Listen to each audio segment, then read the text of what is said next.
Welcome to another video on stories of our history. Today, we are going to dissect the central, and most enduring, internal tension that defined the political and spiritual life of the ancient Persian Empire for over 1,000 years. The profound, and often violent, paradox between a pragmatic, state-mandated policy of broad, cultural and religious tolerance, and a powerful, and deeply rooted, impulse toward a unified, exclusive, and state-enforced religious orthodoxy.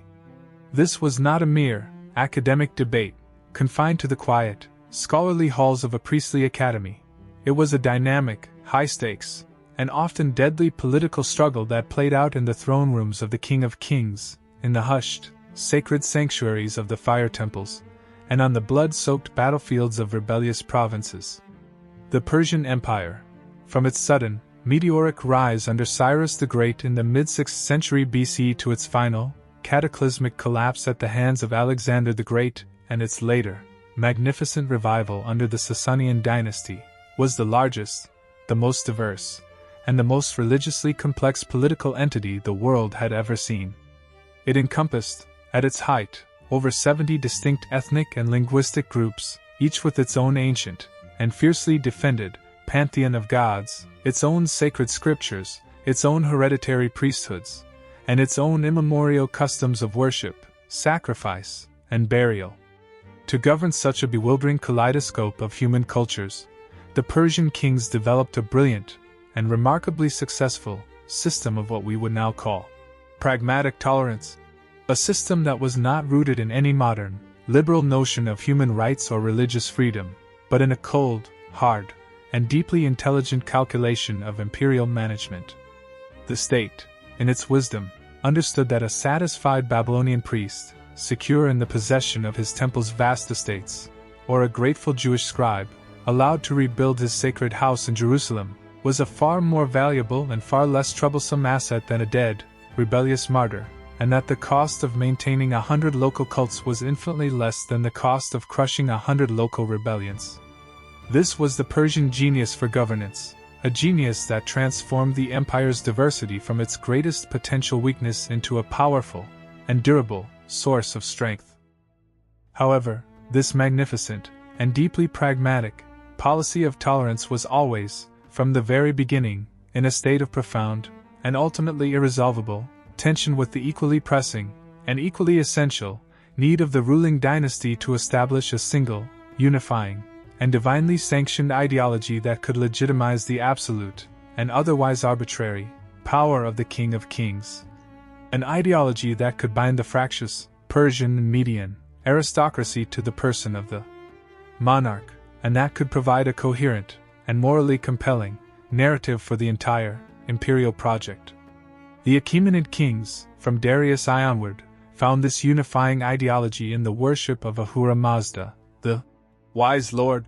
the supreme, uncreated deity of the Zoroastrian faith, a god of truth, order, and light, who was locked in an eternal, cosmic war against the forces of falsehood, chaos, and darkness, the Druj.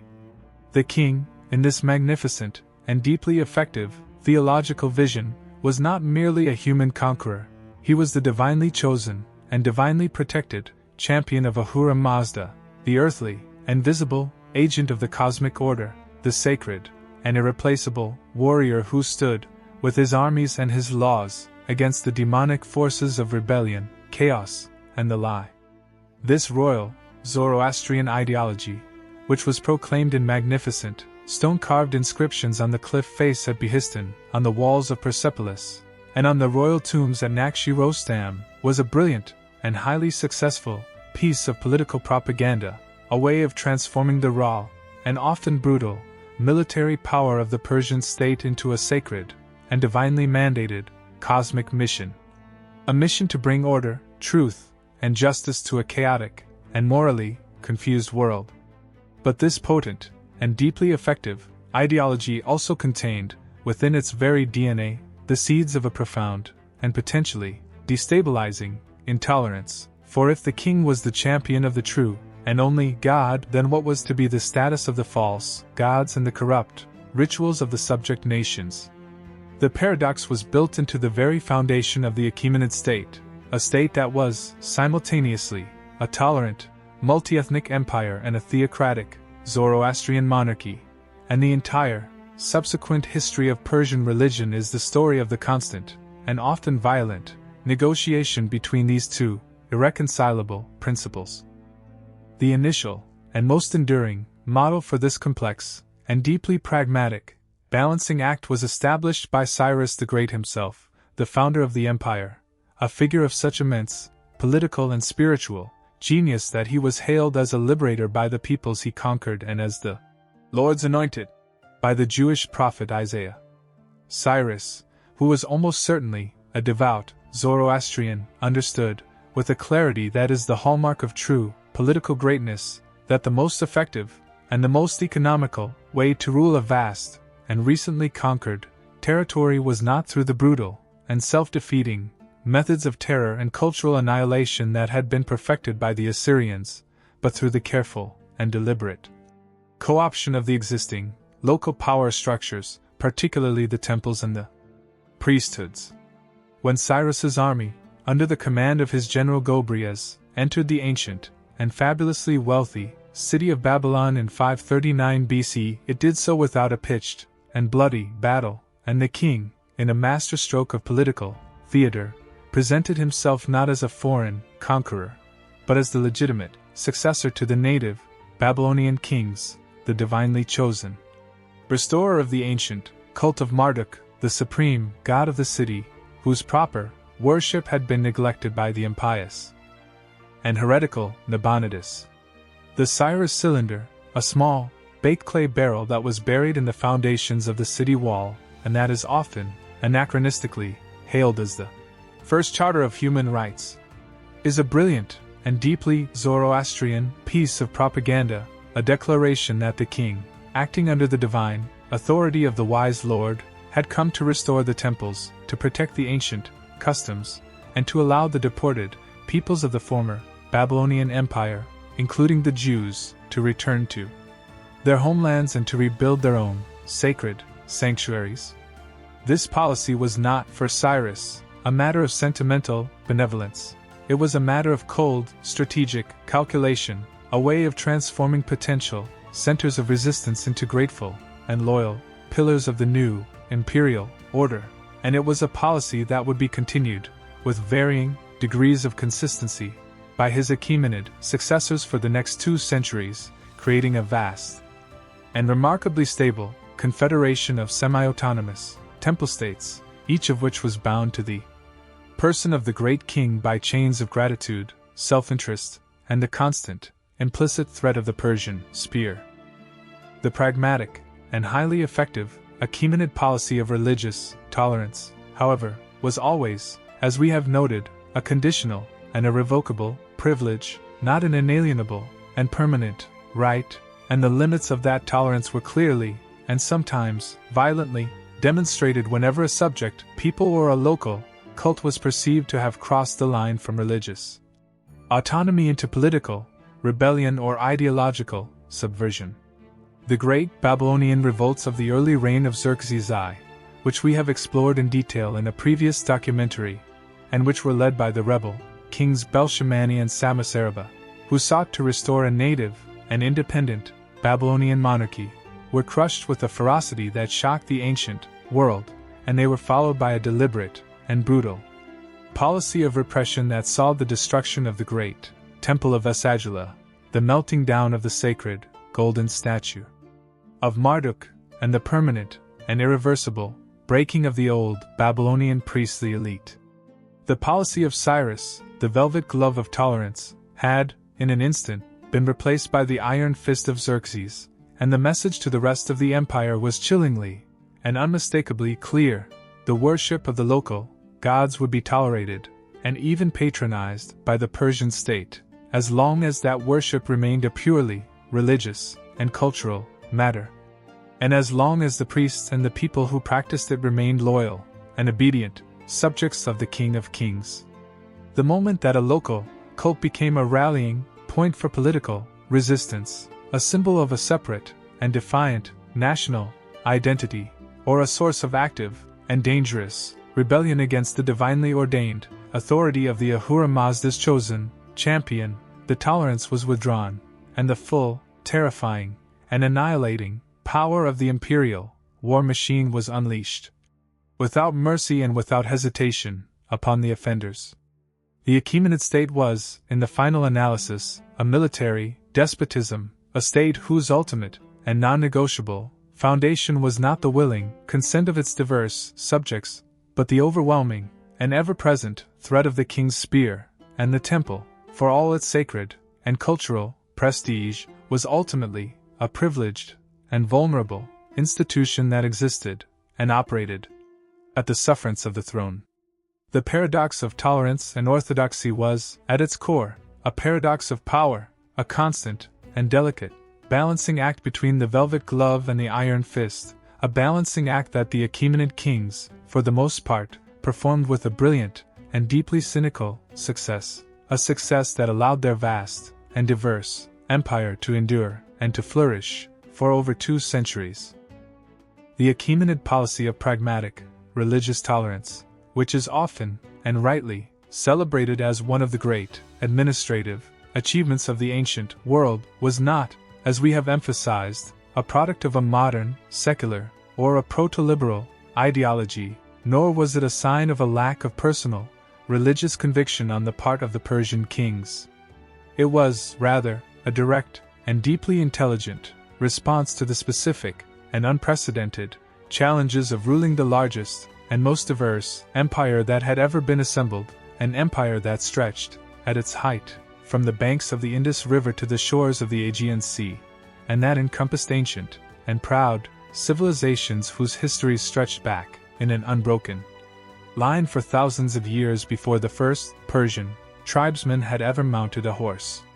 The Persians, who were themselves a relatively small and culturally homogeneous group of tribal warriors from the rugged mountains of the southwestern Iranian plateau, were acutely aware that they were a tiny, ruling minority in a vast, and potentially hostile, sea of subject peoples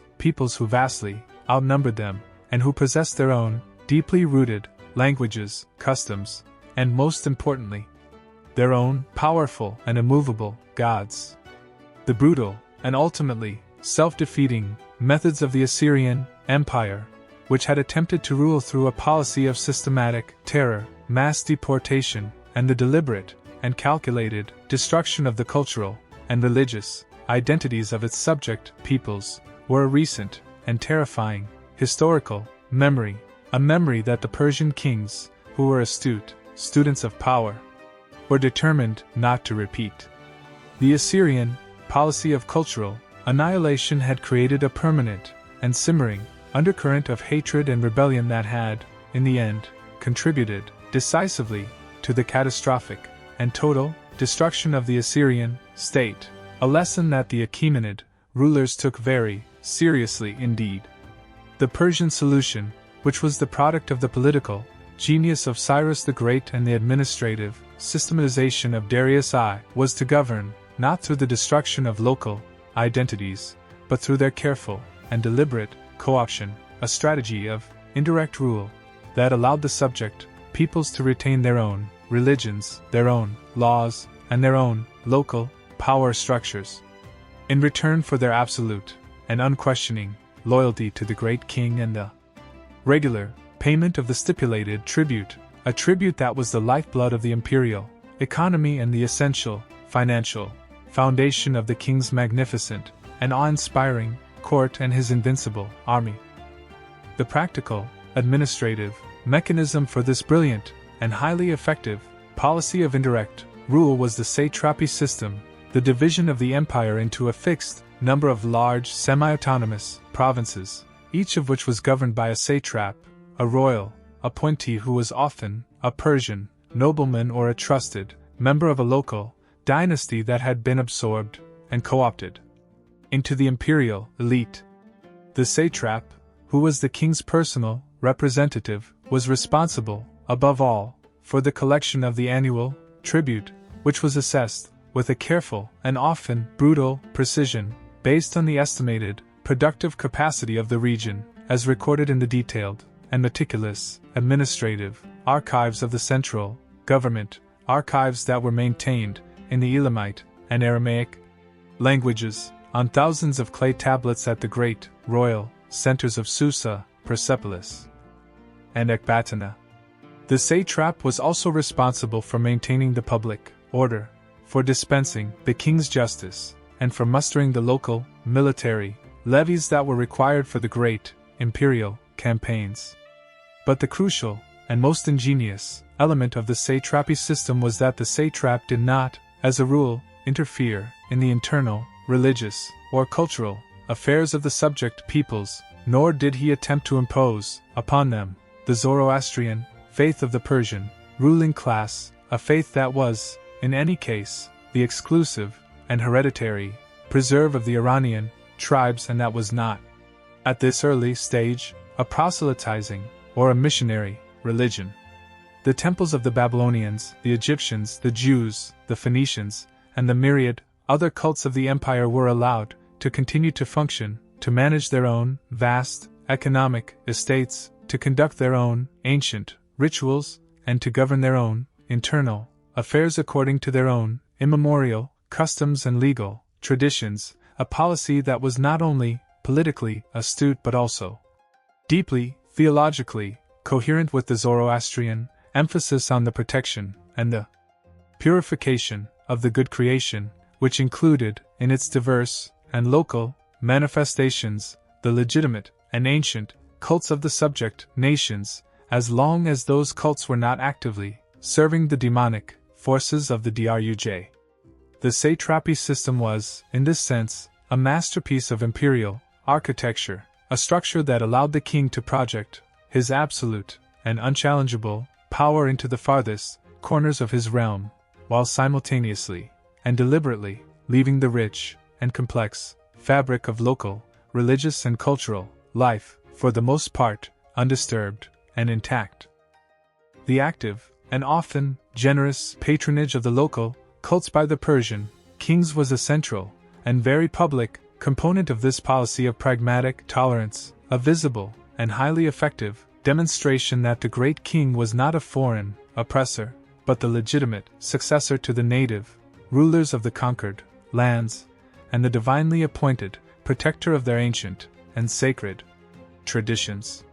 The magnificent building projects that were undertaken by the Achaemenid kings across the empire, from the restoration of the great Temple of Marduk in Babylon to the construction of a new and magnificent temple to the god Ammon in the Egyptian oasis of Hybes, were not merely acts of personal piety or political propaganda.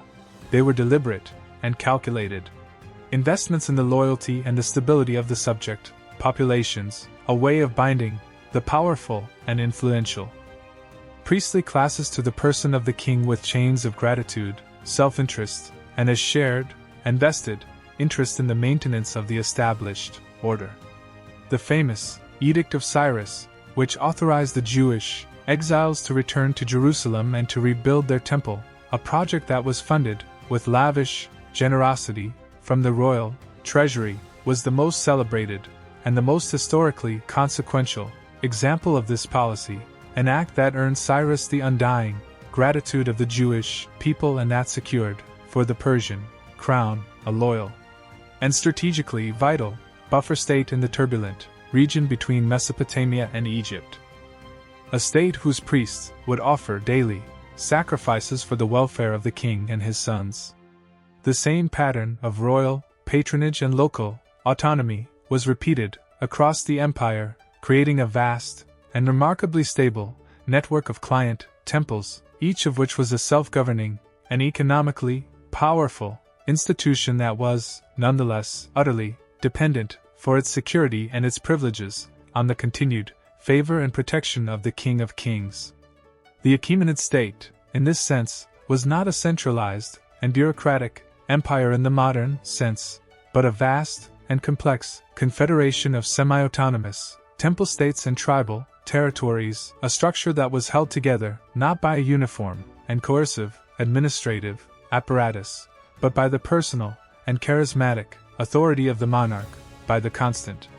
flow of tribute and royal gifts, and by the ever-present and terrifying threat of the Persian army, a threat that,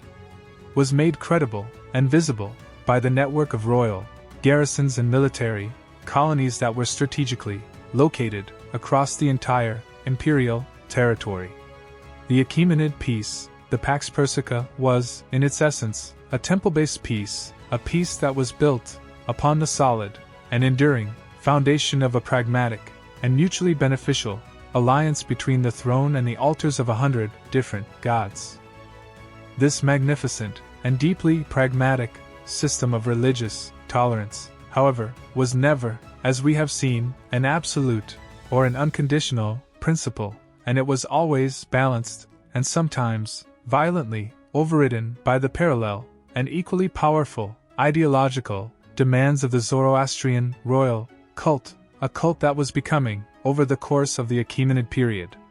increasingly centralized, standardized, and theologically explicit, and that was, at its core, an exclusivist and a theologically intolerant faith, a faith that was built upon the stark and uncompromising dualism of truth and falsehood, light and darkness, Asha and the Druj.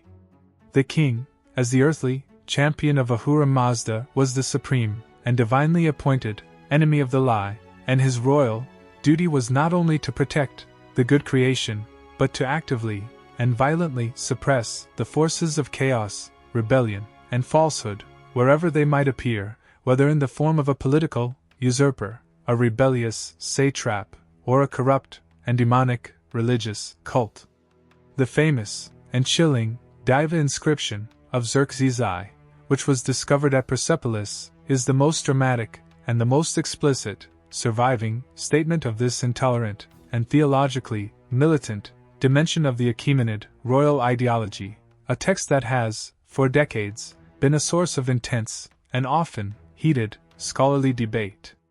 In this inscription, Xerxes declares, with a blunt and uncompromising force, that he destroyed the sanctuaries of the Devas, the old pre-Zarathustrian Iranian gods who had been, in the prophet's radical reformation, demonized as the agents of the lie, and that he worshipped Ahura Mazda alone. This was not, for Xerxes, a mere matter of personal piety. It was a public and political declaration, a statement that the king, as the supreme, earthly defender of the true faith, had the right and the sacred duty to suppress by force those religious practices that he deemed to be corrupt, demonic, and a threat to the cosmic order of Asha. The Diva inscription is a stark and chilling reminder that the Achaemenid state, for all its pragmatic and celebrated tolerance, was, at its ideological core, a Zoroastrian theocracy, a state that was built upon the worship of a single, supreme God, and that was prepared, when necessary, to use the full and terrifying power of the imperial war machine to enforce the divine and exclusive truth and to crush, without mercy, the demonic and rebellious forces of the lie. The tension between the pragmatic tolerance of the satrapy system and the ideological exclusivism of the royal cult was the central and defining spiritual and political dynamic of the entire Achaemenid era, a dynamic that would, in the centuries to come, shape the entire subsequent history of the Zoroastrian faith and its complex and often violent relationship with the state. The religious landscape of the Iranian plateau and the broader Achaemenid world during the period of the early empire, from the 6th to the 4th centuries BC, was a far more complex, diverse, and fluid reality than the neat and orderly picture of a state-sponsored Zoroastrian orthodoxy that is often presented in later Sasanian and modern accounts. The worship of Ahura Mazda, the wise lord, as the supreme and uncreated deity, and the adherence to the core ethical dualism of truth and falsehood, as it was proclaimed by the prophet Zarathustra in his sublime and deeply personal Gathic hymns, was, without a doubt, the dominant and the most prestigious religious ideology of the Persian ruling class, the faith of the king, of the royal court, and of the great aristocratic families who provided the empire with its generals, its satraps, and its high administrative officials. The magnificent stone-carved inscriptions of Darius I, at Behistun and at Persepolis, with their constant and powerful invocations of Ahura Mazda, their fierce condemnations of the lie, the Draga, and their presentation of the king as the divinely chosen and divinely protected champion of truth and order, are a magnificent and deeply moving testament to the profound and sincere Zoroastrian piety of the Achaemenid monarchs, a piety that was, at the same time, a brilliant and highly effective instrument of political, propaganda and ideological control. The Persepolis fortification tablets, the vast administrative archives of the royal court, which record in meticulous detail the daily economic transactions of the palace, provide further and concrete evidence of the active and state-funded patronage of the Zoroastrian cult, documenting the regular distribution of rations of grain, wine, and sheep to the Magi, the hereditary Zoroastrian priesthood, who were responsible for performing the sacred rituals, for tending the royal fire altars, and for maintaining the spiritual purity and the divine favor upon which the health, the prosperity, and the military success of the empire were believed to depend. The Achaemenid state was, in its official and public self-representation, a Mazda-worshipping state, a state whose very existence and whose every victory was attributed to the grace and the protection of the greatest of the gods, and whose king was the earthly and visible agent of the divine and cosmic order. The royal Zoroastrian cult was the ideological sun around which the entire Achaemenid political system revolved, and its radiance was visible and unmistakable at the very heart of the imperial power. Yet, this royal and aristocratic Zoroastrianism was not, in the Achaemenid period, the fully systematized and theologically rigid orthodoxy that it would become 1,000 years later under the Sasanian dynasty, and it coexisted in a complex and often contradictory manner with a wide and diverse range of other Iranian religious traditions that were deeply rooted in the pre-Zarathustrian past, and that continued to be practiced with quiet and stubborn devotion by large segments of the population, both among the common people and, significantly, within the royal court itself. The old Indo-Iranian gods, the Devas, who had been, in the prophet's radical and revolutionary vision, demonized as the agents of the lie, were not, it seems, entirely or immediately forgotten, and their worship, or at least a lingering respect for their ancient and traditional power, persisted in various forms throughout the Achaemenid period, particularly in the more remote and conservative regions of the plateau, and among the older, aristocratic families who traced their lineage back to the pre-Zarathustrian era.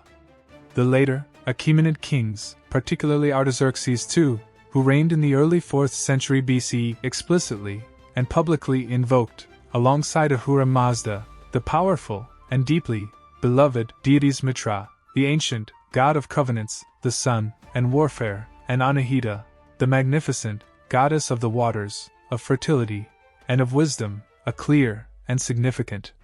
indication that the Zoroastrianism of the royal court was a broad, inclusive, and still evolving tradition, a tradition that was capable of absorbing and of accommodating the older and deeply popular deities of the Iranian pantheon, albeit in a subordinate and theologically reinterpreted role as the Yazadas, the adorable ones, the powerful and benevolent divine beings who serve Ahura Mazda, and who are worthy of veneration alongside the Supreme Lord. The religious landscape of the Achaemenid period was, therefore, a dynamic and a fluid one, a world of competing and often overlapping theologies of local cults and imperial ideologies, a world in which the stark and uncompromising monotheism of the Gathas was constantly and creatively interacting with the deep and enduring polytheistic traditions of the Iranian peoples, a world that was very far, indeed, from the rigid and state-enforced orthodoxy of the later Sasanian age. The seeds of the future conflict between a centralized and exclusive Zoroastrian church and the diverse and decentralized, religious traditions of the Iranian world were already present, but they had not yet fully sprouted, and the Achaemenid state, in its pragmatic and politically astute wisdom, managed, for the most part, to hold the tension in a state of creative and productive balance. The crucial role of the Magi, the hereditary and immensely powerful priestly caste, in this complex and evolving religious landscape, cannot be overstated, for they were the living, human instruments of both the continuity and the transformation of the Zoroastrian tradition, the men who stood at the intersection of the royal court, the ancient, oral traditions of the faith, and the diverse, and often unruly, religious practices of the subject peoples.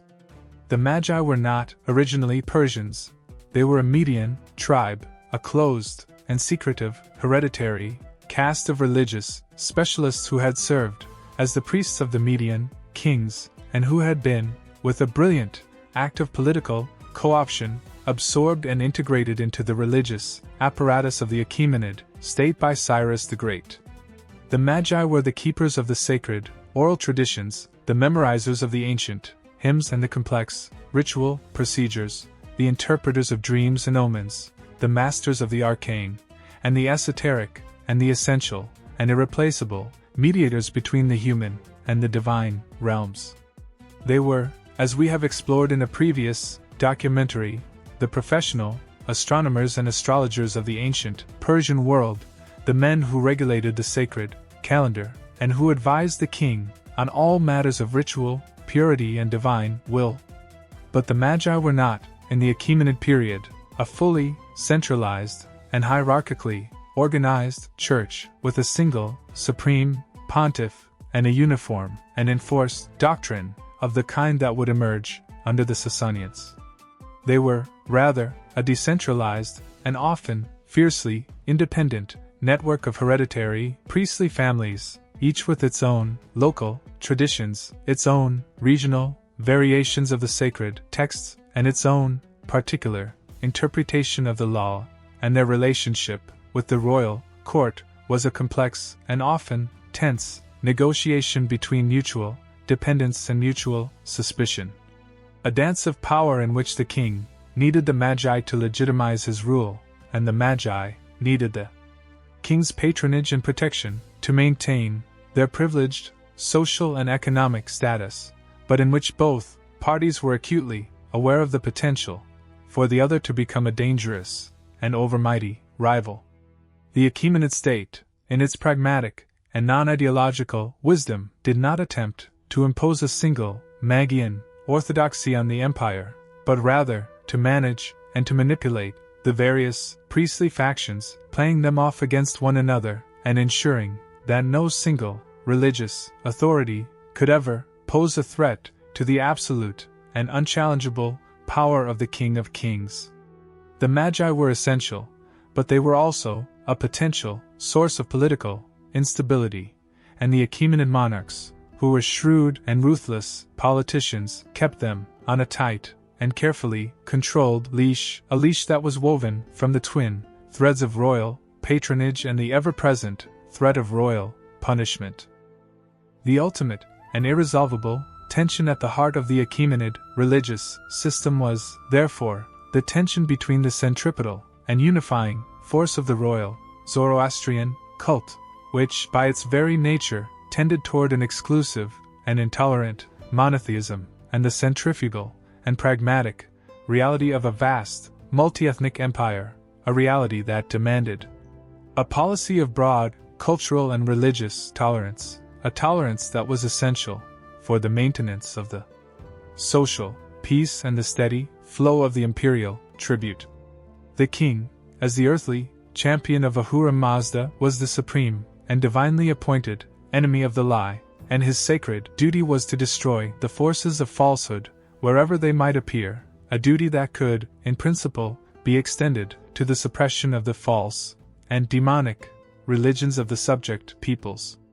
But the king, as the ruler of a vast and polyglot empire, was also the protector and the patron of 100 different cults, and his political survival depended on his ability to maintain the loyalty and the acquiescence of the diverse, and often, fiercely, independent, priestly classes of the conquered nations, a class that would be driven to desperate and dangerous rebellion if their ancient and sacred traditions were ever seriously threatened.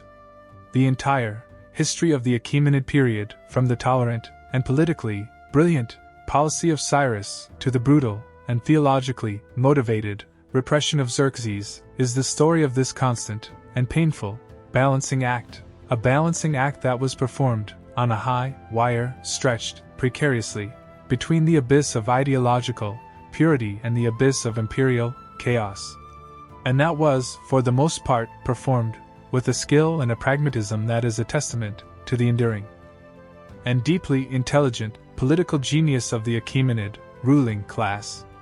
The Achaemenid state never fully resolved the tension between its tolerant and its intolerant impulses, because that tension was, in a very real and fundamental sense, irresolvable, a permanent and structural feature of its unique and paradoxical nature as a multi-ethnic empire that was, at the same time, a theocratic, Zoroastrian monarchy.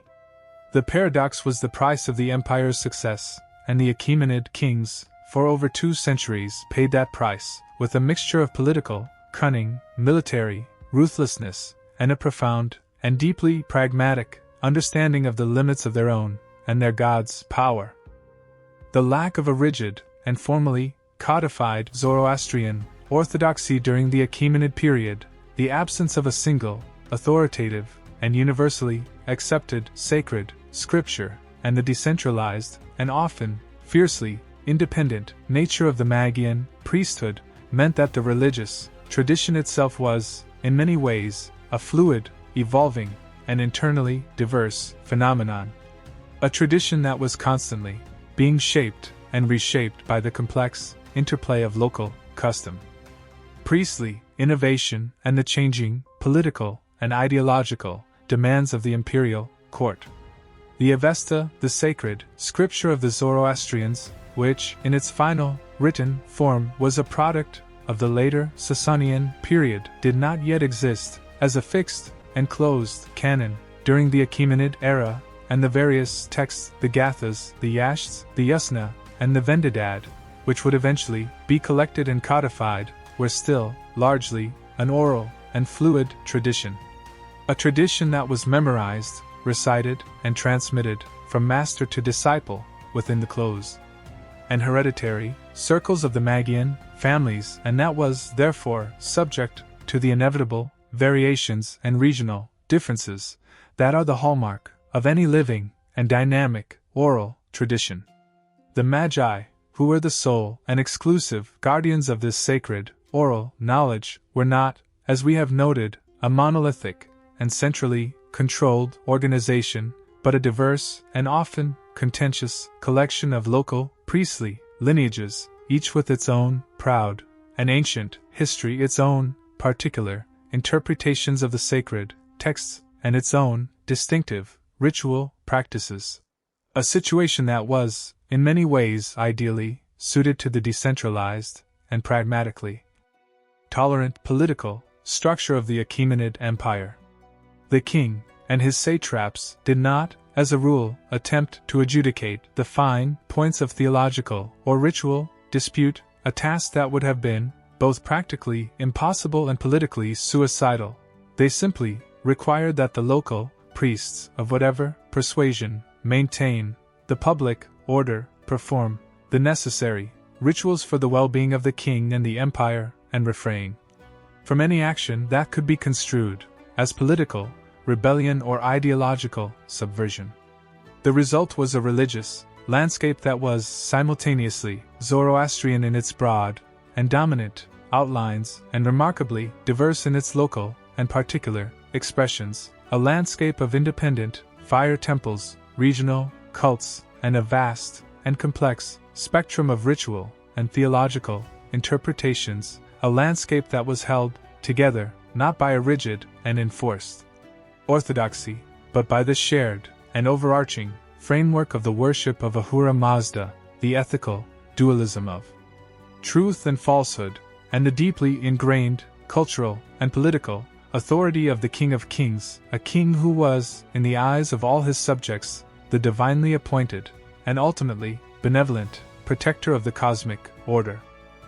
This fluid and decentralized, religious environment, which was, in so many ways, a perfect and logical reflection of the pragmatic and politically astute policies of the Achaemenid state, was, however, not without its inherent and potentially destabilizing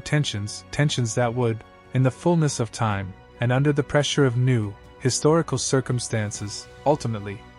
lead to a powerful and countervailing movement toward a more rigid and state-enforced orthodoxy. The lack of a single, authoritative, and written scripture, and the absence of a centralized and hierarchically organized priesthood meant that there was no clear and universally recognized mechanism for resolving theological disputes, for suppressing what were deemed to be heretical or deviant interpretations of the faith, or for enforcing a uniform standard of ritual practice and priestly conduct across the vast and diverse territories of the empire.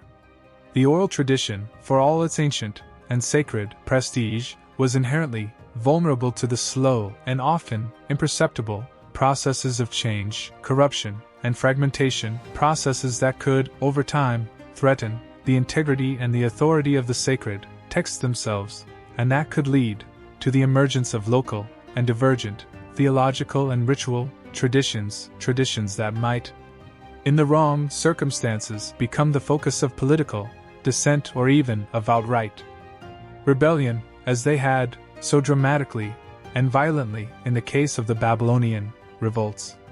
Moreover, the close and intimate relationship between the Magi and the royal court, a relationship that was the very foundation of the priestly power and privilege, was also a source of potential weakness and corruption for a priesthood that was too closely tied to the political fortunes of a particular dynasty or a particular monarch, could easily find itself discredited and destroyed. When the political winds shifted, or when a new king with a different religious agenda ascended to the throne, the Achaemenid model of a decentralized and state-tolerant Zoroastrianism was a brilliant and highly effective solution to the immediate and pressing problems of governing a vast and multi-ethnic empire, but it was a solution that contained, within itself, the seeds of its own future transformation, seeds that would lie dormant for centuries, but that would, eventually, under the very different conditions of the Sasanian era, germinate and grow into a powerful and centralized state church, a church that would seek, with a fierce and uncompromising determination, to impose a single and rigid orthodoxy on the entire Iranian world, and to suppress, with a brutal and often violent zeal, all forms of religious dissent and deviation, a church that was the logical and perhaps inevitable culmination of the long and complex historical process that we are tracing in this documentary. The pendulum, which had, for so long, swung in the direction of pragmatic tolerance, was, in the centuries to come, to swing, with a vengeance, in the opposite direction, and the consequences, for the Zoroastrian faith, and for the Iranian world, would be profound and enduring. The seeds of this future transformation, the slow and often imperceptible movement toward a more centralized and standardized form of Zoroastrianism, can, with the benefit of historical hindsight, be detected even within the seemingly static and conservative religious landscape of the Achaemenid period, in the gradual and deliberate efforts of the Magian priesthood to consolidate their own power and authority, to standardize the sacred rituals, and to assert their exclusive and divinely sanctioned right to interpret the divine law and to mediate between the human and the divine realms.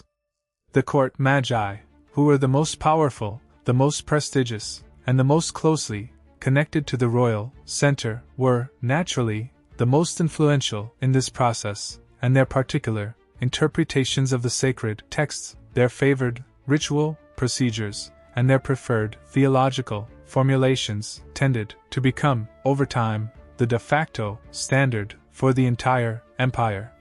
A standard that was, implicitly and sometimes explicitly, supported by the authority of the king.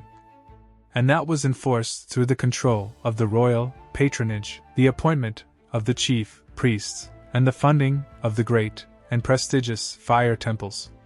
The Achaemenid kings, who were, as we have seen, shrewd and pragmatic politicians, were not themselves theologians, and they had no personal interest in engaging in the arcane and often divisive disputes of the priestly schools, but they did have a vital and pressing interest in maintaining the unity, the stability, and the ideological legitimacy of their regime, and they understood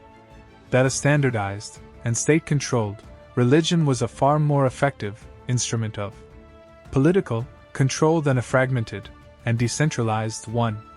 The process was slow, gradual, and often resisted by the local and independent priestly families, who were fiercely protective of their own ancient and particular traditions, and it was a process that was never fully completed during the Achaemenid period, a period that was, in religious terms, a time of transition and of synthesis, rather than of rigid and enforced orthodoxy. But the direction of travel was, with the benefit of hindsight, unmistakable, and the foundations were being laid, stone by stone, for the magnificent and terrifying edifice of the Sasanian state church, a church that would, in the centuries to come, transform the ancient and decentralized faith of Zarathustra into a powerful and centralized instrument of political and ideological control. A church that would, for better and for worse, define the future of the Zoroastrian religion and of the Iranian nation for 1,000 years. The Parthian period, the 5 centuries of Arsacid rule that intervened between the fall of the Achaemenid Empire and the rise of the Sasanians, from the mid-3rd century BC to the early 3rd century CE, is the great, dark age of Zoroastrian history, a period of immense political and cultural turbulence for which our direct evidence is frustratingly scarce and fragmented, but which was, almost certainly, a crucial and formative era in the long evolution of the tension between state tolerance and religious orthodoxy. The Parthians were an Iranian people who were deeply steeped in the old Iranian traditions and who were devoted to the Zoroastrian faith, but their empire was a decentralized and feudal state, a loose confederation of powerful, noble families who were often at war with one another and who were fiercely independent and suspicious of any attempt by the central government to impose a uniform cultural or religious policy. The Parthian kings, unlike their Achaemenid predecessors and their Sasanian successors, did not, as a rule, claim a divine mandate to rule, nor did they invest heavily in a state-sponsored religious propaganda, and their courts were culturally eclectic and often deeply Hellenized, a product of the long centuries of Greek influence that had followed the conquests of Alexander. The oral tradition of the Avesta and the rituals of the fire temples were maintained by the local Magian families, but the faith in this period was likely fragmented, localized, and subject to a wide variety of regional and even syncretic influences, a situation that was, in its own way, a continuation and perhaps an intensification of the decentralized and tolerant model of the Achaemenid period, but that was also a source of deep and growing anxiety for those within the priestly community who were concerned about the preservation of the purity and the integrity of the ancient faith, a faith that seemed to be under constant and corrosive threat from the dominant and seductive Hellenistic culture of the age. The Parthian period was, in this sense, the crucible in which the reaction against the tolerant and decentralized model was forged, a reaction that would, in the early 3rd century CE, erupt with a dramatic and world-changing force with the rise of the Sasanian dynasty and its deliberate and revolutionary project of creating a new, centralized, and militantly Zoroastrian state. A project that would, at last, seek to resolve the ancient and painful paradox of the Persian Empire by decisively and violently, tipping the balance in favor of religious orthodoxy and against the old and pragmatic tolerance, a shift that would transform the Zoroastrian faith and the Iranian nation forever. The dramatic and world-changing rise of the Sasanian dynasty to power in 224 C, with the decisive defeat of the last Parthian king, Artabanus IV, by the ambitious and charismatic Ardashir, a descendant of the priestly family of Sazan, from the region of Persis, the ancient Persian heartland, marked a profound and revolutionary rupture in the history of the Iranian world. And it initiated a new and radically different era in the long and complex relationship between the Persian state and the Zoroastrian religion, an era that would be defined by a deliberate and systematic effort to resolve the ancient and painful paradox of the Achaemenid Empire by decisively and irrevocably tipping the balance in favor of a centralized and state-enforced religious orthodoxy. Ardashir, who was a brilliant and ruthless military commander and a deeply devout and theologically sophisticated Zoroastrian, understood with a clarity that was the hallmark of his reign that the old and decentralized model of the Parthian feudal state, with its independent and often rebellious noble houses, its religious fragmentation, and its cultural and political openness to foreign and Hellenistic influences, was a source of profound and chronic weakness, a weakness that had, in his view, allowed the Iranian people to be dominated and humiliated by foreign powers, and that had corrupted the purity and the authority of the ancient and sacred faith of Zarathustra. Ardashir's great and revolutionary project, which was continued and elaborated by his brilliant and long-lived son, Shapurai, and by his successors for the next 4 centuries, was nothing less than the complete and total reconstruction of the Iranian state and society on the foundation of a new and powerful alliance between the throne and the altar. An alliance that would make Zoroastrianism the official, state-sponsored religion of the empire, and that would place the Zoroastrian priesthood, the Magi, at the very center of the political, social, and intellectual life of the nation, a position of immense and unprecedented power and privilege that they had never before possessed. The Sasanian revolution was, in its essence, a religious revolution, a conscious and deliberate attempt to create a new and purified Iranian identity, an identity that was rooted in the ancient and glorious Zoroastrian past, and that was fiercely and militantly opposed to all foreign, cultural, and religious influences, an identity that was the very antithesis of the tolerant and cosmopolitan spirit of the Achaemenid and Parthian eras, and that was to be enforced with an iron and uncompromising will by the power of the state. The central and most decisive instrument of this Sasanian religious revolution was the rapid and systematic transformation of the ancient and previously decentralized Magian priesthood into a powerful, centralized, and hierarchically organized state church, a church that was modeled, in many ways, on the contemporary Christian Church of the Roman Empire, and that was endowed with immense economic resources, vast landed estates, and the full coercive power of the Sasanian state to enforce its doctrinal and legal authority and to suppress, with a brutal and often violent efficiency, all forms of religious dissent, heresy, and deviance. The high priest, the Mabaran Mobad, the priest of priests,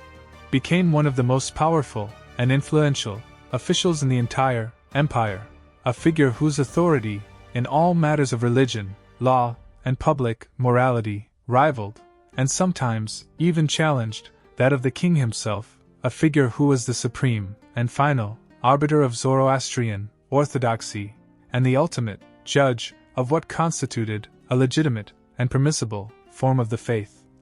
and what was to be condemned and rooted out as a dangerous and demonic heresy. The Sasanian state, under the guidance and the constant pressure of this powerful and newly empowered priesthood embarked on a vast and unprecedented project of religious codification and standardization, a project that was designed to eliminate the regional variations, the local and particular traditions, and the theological ambiguities that had been the hallmark of the Achaemenid and Parthian periods, and to create a single, uniform, and universally binding Zoroastrian orthodoxy, an orthodoxy that would be the unchanging and eternal law of the land, and that would be enforced, without mercy, by the swords of the king's soldiers, and by the spiritual and legal authority of the king's priests. The ancient and fluid oral tradition of the Avesta, which had, for over 1,000 years, been the living and dynamic heart of the Zoroastrian faith, was now, for the first time, systematically collected, edited, and written down in a new and specially invented phonetic alphabet, the Avestan script, a sacred and divinely inspired technology of writing that was designed to capture, with absolute and eternal precision, the exact and unchanging sound of the divine words, and to create a fixed and unalterable sacred canon, a canon that would be the ultimate and unquestionable authority for all future generations, and that would be the foundation of the new Sasanian orthodoxy. The Sasanian codification of the Avesta was a magnificent and deeply significant cultural and religious achievement, but it was also a profoundly political act, an act that was intended to centralize and to control the sacred texts of the faith, to suppress the diversity and the creativity of the oral tradition, and to place the ultimate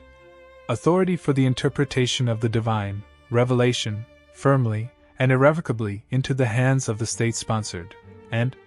state-controlled priesthood, a priesthood that was, from that moment on, the sole and exclusive gatekeeper of the divine truth and the supreme and unchallengeable judge of all matters of faith and morals. This magnificent and terrifying project of religious centralization and state orthodoxy did not, of course, proceed without generating a deep and persistent tension between the very institutions that were supposed to be its pillars, the Sasanian crown and the newly empowered Zoroastrian church, a tension that was, in many ways, a direct and inevitable consequence of the unprecedented power and authority that had been granted to the priesthood, and of the inherent and irreconcilable conflict between the absolute and personal authority of the King of Kings and the increasingly assertive and dogmatic claims of the high priest and his clerical hierarchy. The Sasanian kings, who were, like their Achaemenid predecessors, shrewd and ruthless politicians, were acutely aware of the potential danger of an overmighty and independent priestly caste, a caste that could, if it were not carefully managed and controlled, become a rival center of power, a theocratic and potentially rebellious force within the state, a force that could, in the name of its own divine and absolute authority, challenge the decisions and even the legitimacy of the monarch. The history of the Sasanian period is punctuated by a series of dramatic and sometimes violent power struggles between the king and the high priest, struggles that were, at their core, a battle for the ultimate sovereignty over the Iranian state and society, a battle that was waged in the council chambers of the royal court, in the hushed and sacred sanctuaries of the great fire temples, and occasionally on the blood-soaked stones of the execution ground. The Sasanian kings, who were themselves deeply and sincerely devout Zoroastrians, and who understood the immense political and ideological value of the alliance with the Church, were, nonetheless, determined to maintain their own ultimate and unchallengeable authority over all matters, both secular and religious, a determination that led to a constant and grinding internal struggle. A struggle that was the direct and inescapable legacy of the Achaemenid paradox, a paradox that the Sasanians had sought to resolve, but that they had, in reality, simply transformed into a new and even more volatile form.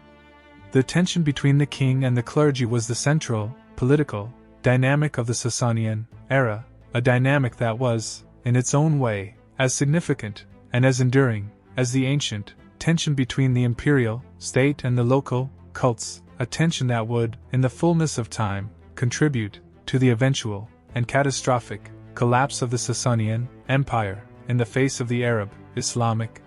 invasion of the mid-7th century CE, an invasion that would, in a single, devastating blow, sweep away both the throne and the altar, and consign the Zoroastrian faithful to a long and dark millennium of marginalization, persecution, and slow and painful decline. The Sasanian policy of religious orthodoxy, while it was, in its central and driving impulse, a deliberate and radical departure from the pragmatic tolerance of the Achaemenid era, was not, it must be said, a monolithic and unchanging system of pure and unadulterated intolerance, and the history of the Sasanian period is also marked by periods of remarkable and surprising openness and religious diversity, particularly in the early centuries of the dynasty, when the empire was still in its expansive and confident phase, and when the kings, who were masters of a vast and multi-ethnic territory that included large populations of Christians, Jews, Buddhists, and other religious groups, often found it politically expedient to continue the old Achaemenid policy of pragmatic accommodation, at least to a certain and limited degree. The great Sasanian king Shapuri, who reigned from 240 to 270 CE, and who was one of the most brilliant and successful military and political leaders of the ancient world, a man who captured the Roman Emperor Valerian alive in battle, and who built a vast and magnificent empire that stretched from the Euphrates to the Indus, was famous for his broad and tolerant religious outlook, and his court was a gathering place for the leading intellectuals and spiritual figures of his age, including the great prophet Mani, the founder of Manichaeism, a syncretic and deeply dualistic faith that drew on Zoroastrian, Christian, and Buddhist elements, and that was, for a time, actively patronized and protected by the king, before it was, later, and violently suppressed by the resurgent Zoroastrian orthodoxy as a dangerous and subversive heresy. The reign of Shapuri is a powerful and important reminder that the Sasanian commitment to religious tolerance or intolerance was never a simple or a fixed matter of theological principle, but was always intimately and pragmatically tied to the immediate political and strategic needs of the ruling dynasty, a dynasty that was, above all, concerned with the maintenance of its own power and the stability of its vast and complex empire, and that was willing to use the weapon of religious persecution or the tool of religious accommodation as the situation demanded, and as the balance of power between the throne and the altar at any given moment dictated. The Sasanian paradox, like the Achaemenid one, was a paradox of power, a constant and never-ending struggle to find the right and sustainable balance between the centripetal and unifying force of a state, religion, and the centrifugal and pragmatic reality of a multi-ethnic and multi-faith empire, a struggle that was, in the end, as irresolvable and as tragic for the Sasanians as it had been for their Achaemenid predecessors. The most dramatic and the most theologically significant expression of the Sasanian drive toward a centralized and state-enforced religious orthodoxy was the systematic and often brutal suppression of what the powerful and increasingly assertive Zoroastrian priesthood, the Magi, now, with the full backing of the state, definitively declared to be heretical and demonic deviations from the true and pure faith of Zarathustra, a category that came to include not only the ancient and lingering cults of the old Davic gods, which had, for centuries, been a tolerated and even a patronized part of the Iranian religious landscape, but also, and with a particular and ferocious intensity, the new and powerful universal religions that were, in this period, competing with Zoroastrianism for the hearts and minds of the people of the empire, most notably the rapidly growing and increasingly influential faiths of Christianity and Manichaeism. The Magi, who had, under the Achaemenids, been one religious group among many, albeit a very privileged one, were now, under the Sasanians, the official and the only legitimate spokesmen of the divine, the ultimate and unchallengeable arbiters of orthodoxy, and the relentless and often ruthless enforcers of a rigid and ever-narrowing definition of what it meant to be a true and faithful follower of the wise Lord, a definition that was increasingly and deliberately constructed to exclude and to condemn any form of religious thought or practice that did not conform to the precise and minutely detailed doctrines and rituals of the state-sponsored church, a church that was, in its own self-understanding, the sole and exclusive repository of divine truth and the only authorized mediator between the human and the divine realms.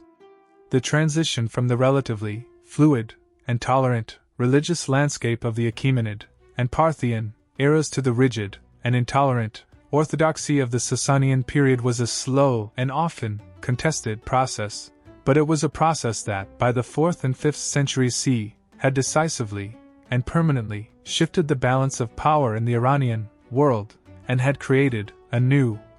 and terrifying reality for those who found themselves on the wrong side of the narrow and unforgiving line that now separated the true believer from the heretic, the apostate, and the demon worshipper. The persecution of the Manichaeans, the followers of the prophet Mani, who had, during the reign of Superpower, enjoyed a period of royal favor and protection, is one of the most dramatic and the most tragic examples of this new and intolerant Sasanian religious policy, a policy that was driven by a powerful and increasingly anxious Zoroastrian establishment, which saw in the rapid and alarming spread of Mani's universal and syncretic message a direct and existential threat to its own authority, its own theological coherence, and its own privileged and state-protected position. Mani, who was born in Babylonia in 216 CE, and who was raised in a Jewish Christian Baptist community, claimed to be the final and greatest of the prophets, the seal of the prophets,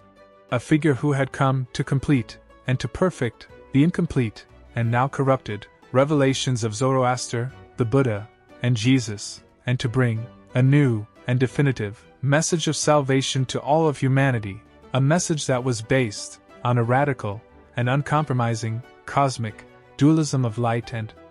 darkness, spirit and matter, good and evil, a dualism that was, in many ways, a more extreme and more pessimistic version of the Zoroastrian doctrine, and that was accompanied by a powerful and highly organized missionary effort that spread with astonishing speed across the Sasanian Empire and beyond, into the Roman world, Central Asia, and even as far as China.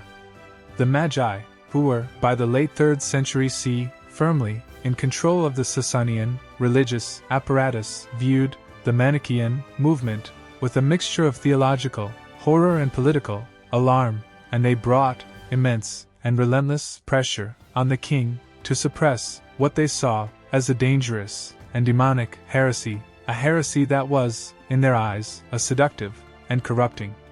perversion of the true Zoroastrian faith, and a direct and mortal threat to the spiritual and social order of the empire. The result was a brutal and systematic persecution, a persecution that saw the arrest, the torture, and the execution of Mani himself in a Sasanian prison around 276 CE, and the subsequent and relentless hunting down and killing of his followers, the destruction of their scriptures and their communities, and the eventual and almost total eradication of the Manichaean faith from the Iranian plateau, a tragic and bloody chapter in the long and painful history of the tension between state tolerance and religious orthodoxy, a chapter that demonstrated, with a terrifying and unmistakable clarity, the immense and destructive power of a state-enforced and priest-driven religious intolerance.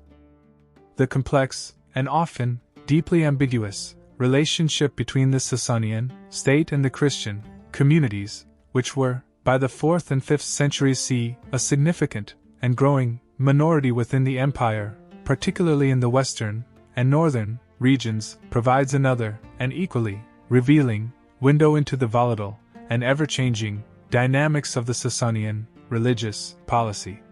A policy that was never a simple or a static matter of blanket intolerance, but was,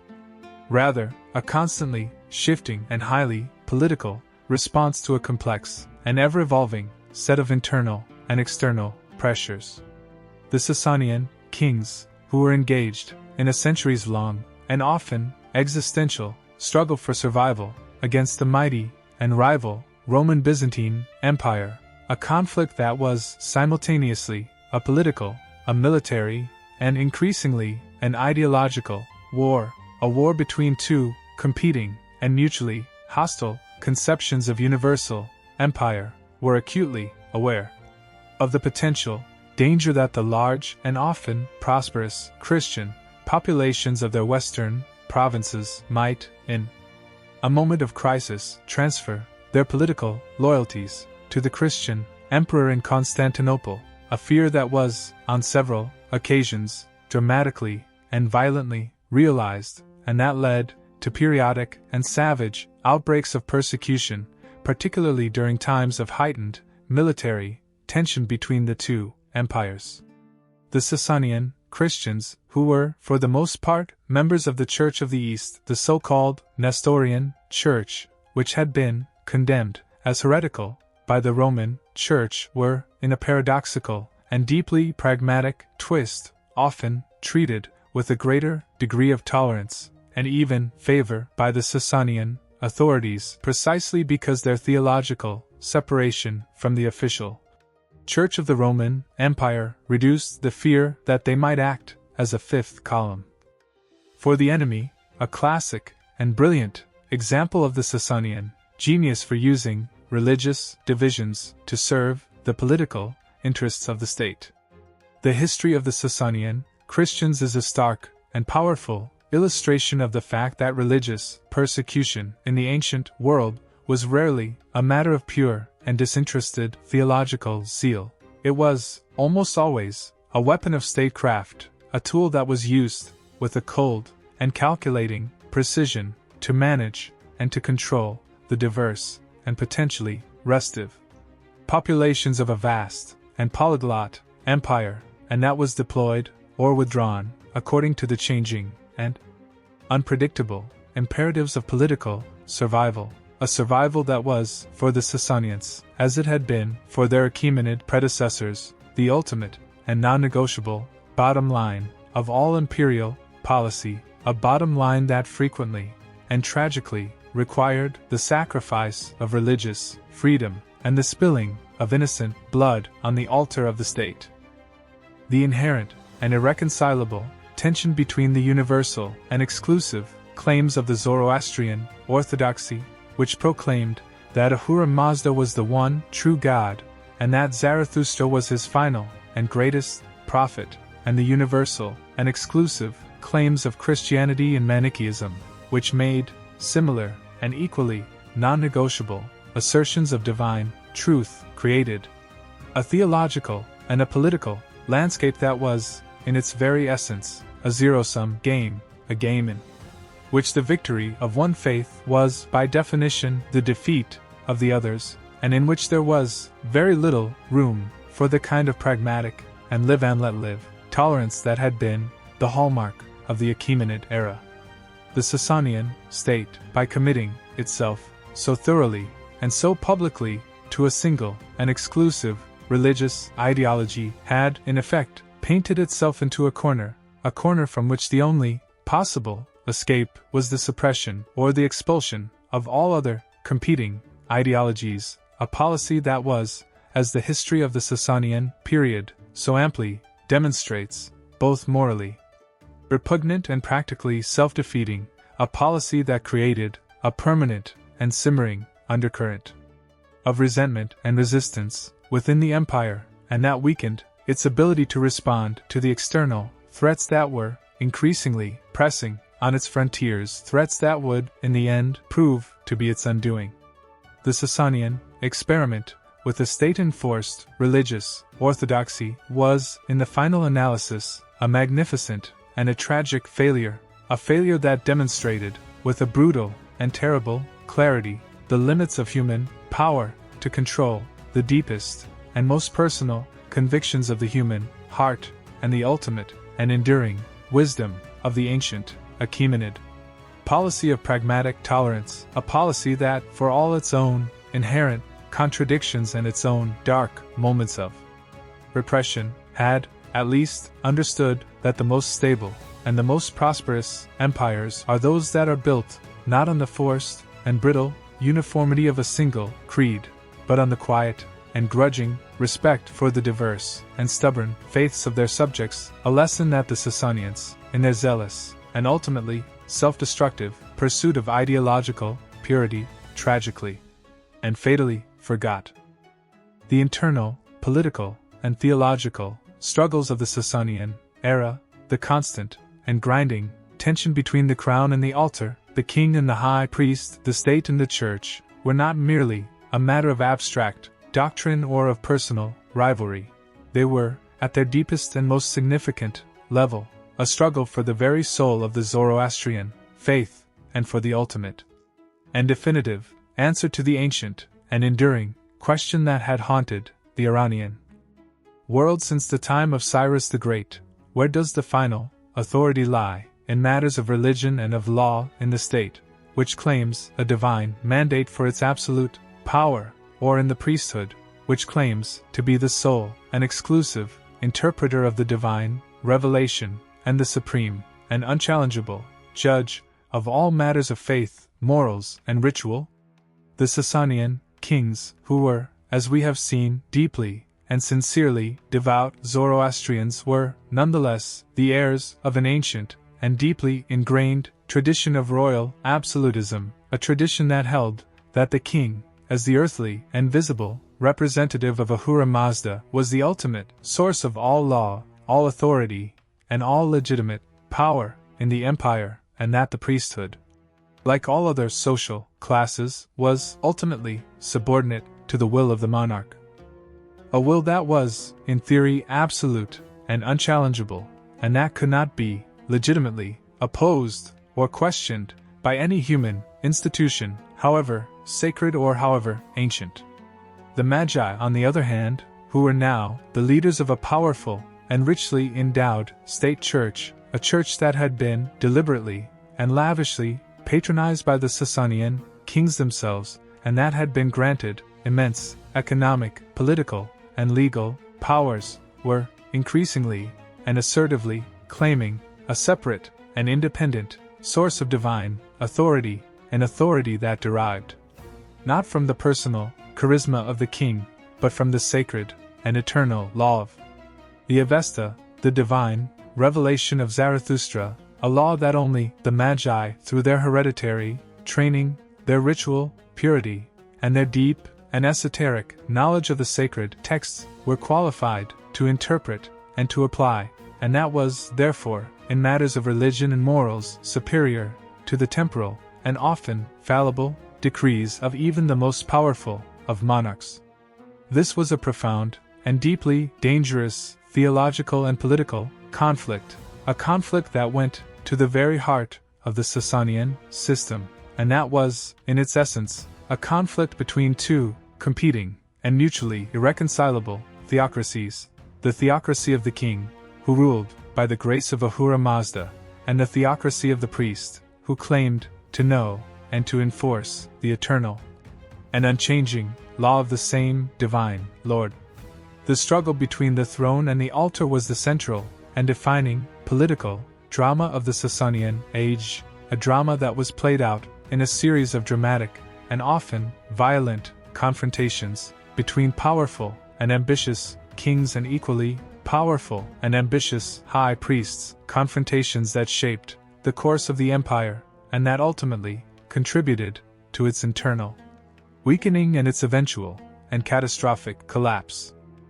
The zenith of the priestly power, and the most dramatic, and theologically consequential, assertion of the Church's authority over the state, occurred during the long and turbulent reign of Shapur II, who ruled from 309 to 379 C, and who was one of the greatest and most formidable of all the Sasanian monarchs, a king who successfully and brilliantly defended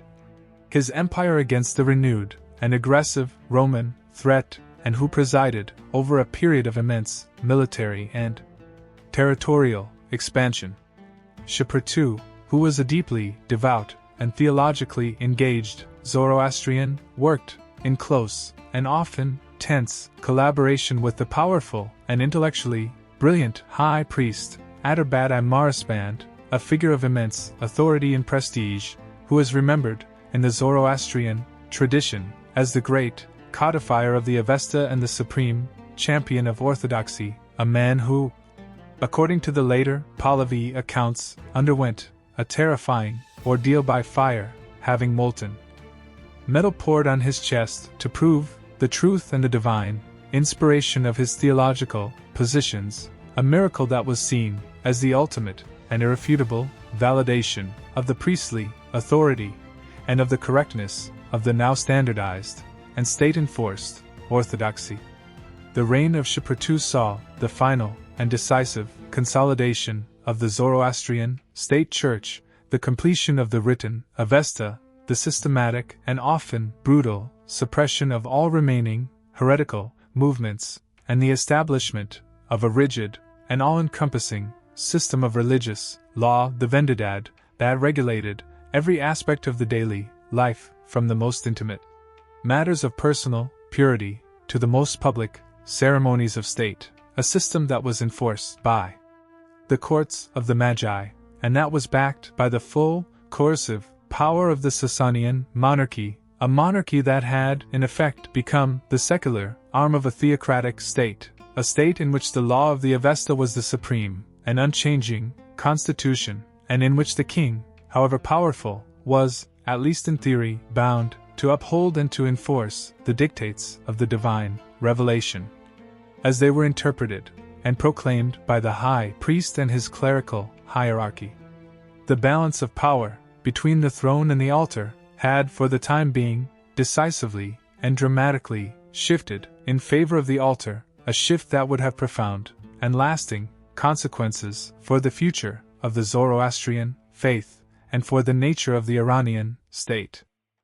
The inherent and irresolvable conflict between the king and the clergy, which was the defining political reality of the Sasanian period, was, in the end, a direct and logical consequence of the same fundamental paradox that had plagued the Achaemenid Empire centuries before, the paradox of a state that was simultaneously a vast, multi-ethnic empire, requiring, for its very survival, a policy of pragmatic tolerance and flexible administration, and a theocratic Zoroastrian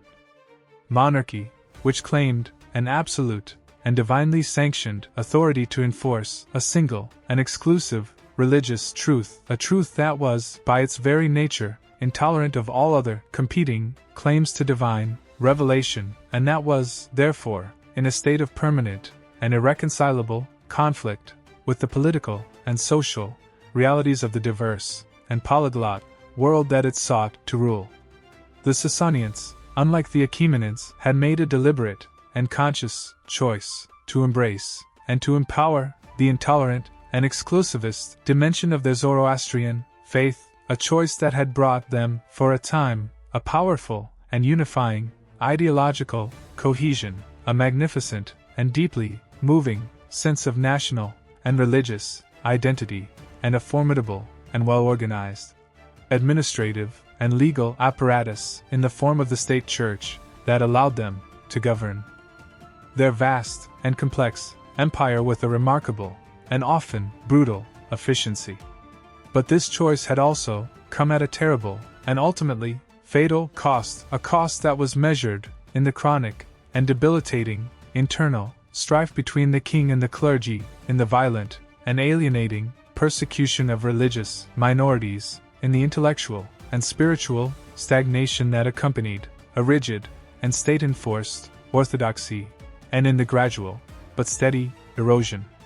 of the political flexibility and the pragmatic wisdom that had been the hallmarks of the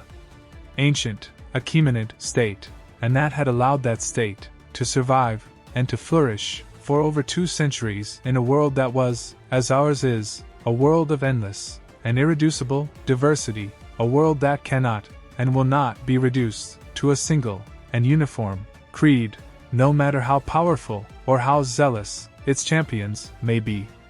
The Sasanian Empire, in its magnificent and tragic attempt to resolve the ancient Persian paradox, had, in the end, only succeeded in demonstrating its fundamental irresolvability and in paving the way for its own destruction. The final and most catastrophic consequence of the Sasanian internal tensions, the long and grinding conflict between the crown and the clergy, the violent and socially divisive persecution of religious minorities, and the rigid and brittle nature of the state-enforced orthodoxy, was the profound and ultimately fatal weakening of the empire in the face of the sudden and overwhelming external threat that emerged from the Arabian Peninsula in the mid-7th century CE, the explosive and world-changing eruption of Islam. The Sasanian state, which had been, for decades, exhausted and divided by the endless and ruinous wars with the Roman Byzantine Empire and by the constant internal struggles between rival factions of the nobility and the priesthood, was, in 636 CE, at the Battle of Al-Qadisiyah, decisively and catastrophically defeated by the Arab-Muslim armies, a defeat that led, within a few years, to the complete and total collapse of the Sasanian dynasty, the conquest of the entire Iranian plateau, and the beginning of the long and slow process of the conversion of the Persian people to the new and triumphant faith of the Prophet Muhammad. The Zoroastrian state church, which had been, for 4 centuries, the dominant and privileged religious institution of the empire, and which had, for much of that time, wielded immense political and legal power, was, in an instant, destroyed, its fire temples sacked or converted into mosques, its vast landed estates confiscated, its priests humbled and reduced to the status of a small and often persecuted minority, clinging precariously to the remnants of their ancient and glorious tradition in the remote desert cities of Yazd and Kerman, and in the diaspora communities of India, a tragic and world-historical fall from grace, a fall that was, in its deepest and most tragic sense, the direct and inevitable consequence of the internal contradictions that we have been exploring in this documentary, the contradictions of a state that had, in its zealous and ultimately self-destructive pursuit of religious uniformity, sacrificed the pragmatic tolerance, the political flexibility, and the deep and enduring respect for human diversity that were the true and lasting foundations of a stable and prosperous society, a lesson that is, perhaps, the most important and the most enduring legacy of the ancient Persian experiment with the tension between the state and the sacred.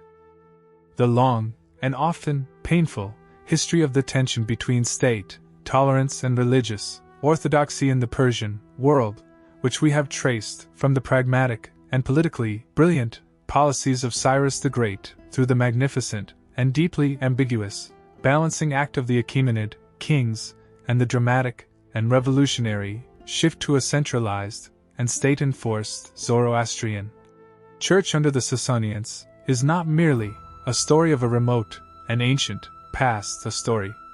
that is of interest only to a small group of specialized historians and religious scholars. It is, on the contrary, a story of profound and enduring relevance, a story that speaks directly and urgently to the deepest and most pressing political and spiritual challenges of our own modern and globalized world, a world that is, in so many ways, struggling with the same fundamental paradoxes that confronted the ancient Persian kings and priests: how to build a stable and just society that is, at the same time, diverse and unified, tolerant and principled, open to the world and rooted in a particular and cherished cultural and religious identity.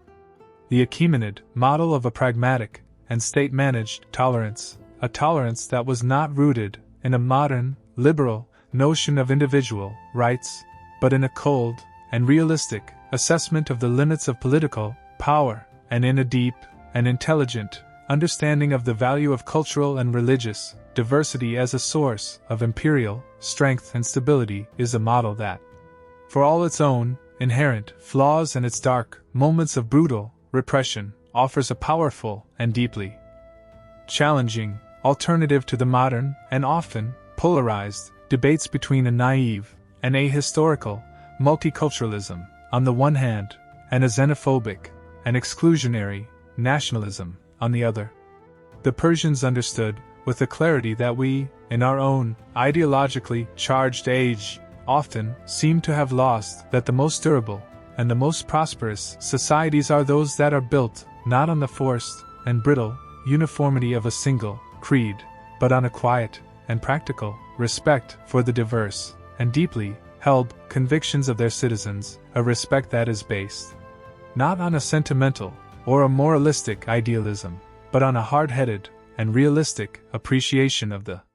fact that the human soul, in its deepest and most private sanctuary, is, and will forever remain, beyond the reach and beyond the legitimate authority of the state, a sanctuary that no king, no priest, and no army can ever truly conquer, without destroying the very society it seeks to protect. The ancient Persian wisdom in this matter is a wisdom that is, perhaps, more urgently needed today than at any time since the fall of Persepolis, a wisdom that whispers, across the millennia, of the eternal and unconquerable value of a pragmatic and a humble tolerance, a tolerance that is the true and lasting foundation of all human civilization. The Sasanian experiment with a state-enforced religious orthodoxy, on the other hand, stands as a powerful and deeply sobering warning, a magnificent and tragic case study in the immense and self-destructive dangers of the pursuit of ideological purity, and the intolerance and the violence that inevitably flow from that pursuit, a warning that is, in its own way, as relevant and as urgent as the positive and constructive lessons of the Achaemenid model.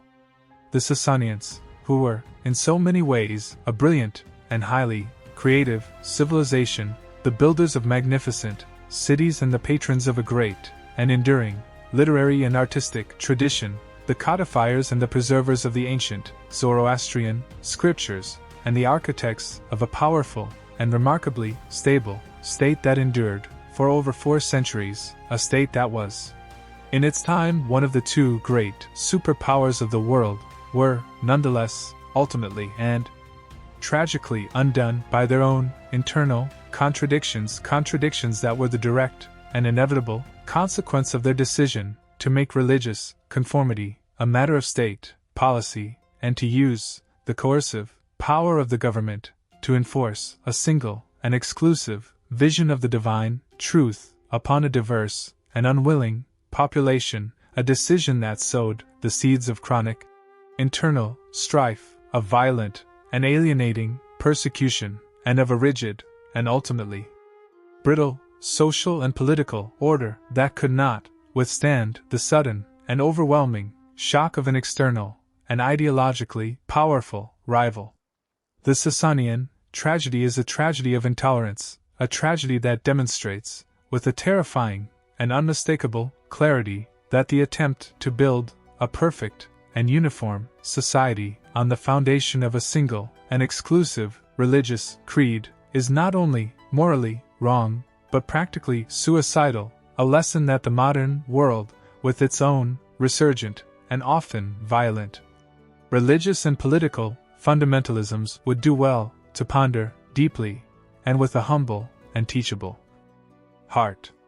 The ruins of Ctesiphon, the great Sasanian capital, which lie, today, silent and desolate on the banks of the Tigris, are a powerful and enduring monument to the folly of those who seek to force the infinite and mysterious diversity of the human spirit into the narrow and suffocating confines of a single and state-enforced dogma, a folly that is as ancient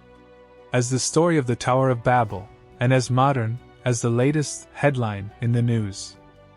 The profound and deeply nuanced legacy of the Persian experience, the long and complex history of the tension between state, tolerance, and religious orthodoxy is, therefore, not a simple story of heroes and villains, of enlightened Achaemenids and benighted Sasanians, but a deeply human and deeply instructive tale of the constant and never-ending struggle to find the right and sustainable balance between the necessary and legitimate demands of political order and social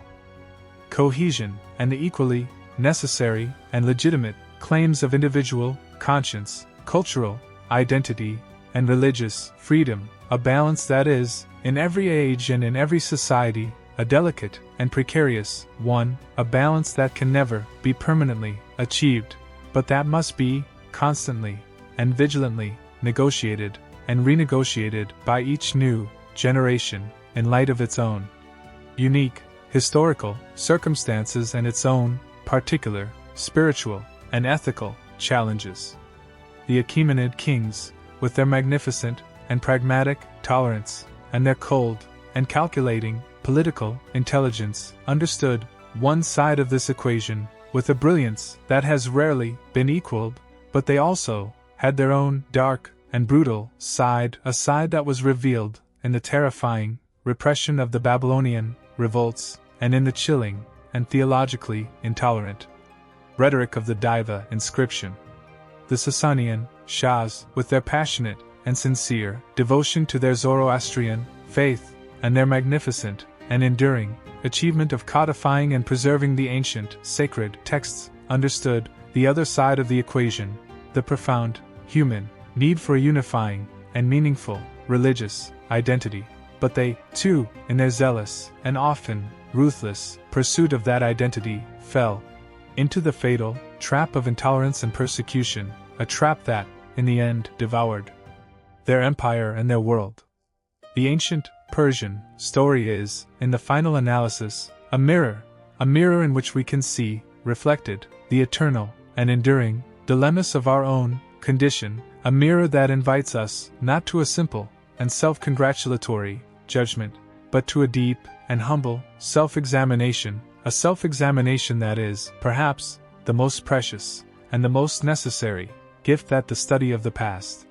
can offer to the struggling and often confused present. The Persian paradox, the eternal tension between the throne and the altar, the state and the sacred, is a paradox that is, and will forever remain, at the very heart of the human, political, and spiritual experience, a paradox that we, in our own time, are called to navigate, with wisdom, with courage, and with a deep and abiding respect for the irreducible and sacred mystery of the individual human soul. The ultimate and most enduring lesson of the Persian experiment was state, tolerance, and religious orthodoxy, the lesson that echoes across the millennia, from the magnificent ruins of Persepolis to the silent and empty towers of silence, is that the state, however powerful and however well-intentioned, can never be the ultimate guardian of the human soul, and that the attempt to use the coercive power of the law to enforce a single and exclusive vision of the divine is not only a profound and sinful violation of the God-given freedom of the individual conscience, but a practical and suicidal political folly, a folly that will, in the end, undermine the very order and stability that it seeks to create. The ancient Persians, in their long and often glorious history, learned this lesson both through their magnificent successes and through their tragic and catastrophic failures, and their story is a powerful and enduring testament to the wisdom of a humble and a pragmatic tolerance, a tolerance that is based not on a lack of personal conviction, but on a deep and realistic understanding of the limits of political power, and on a profound and abiding respect for the sacred and inviolable mystery of the individual human heart, a heart that, in the end, belongs not to the king and not to the priest, but to God, and to God alone. The Persian paradox, the eternal and irresolvable tension between the state and the sacred, is, in the final analysis, a mystery that is not to be solved, but to be lived, a mystery that calls each generation to a constant and vigilant exercise of wisdom, of justice, and of a humble and loving respect for the infinite and beautiful diversity of the human spirit.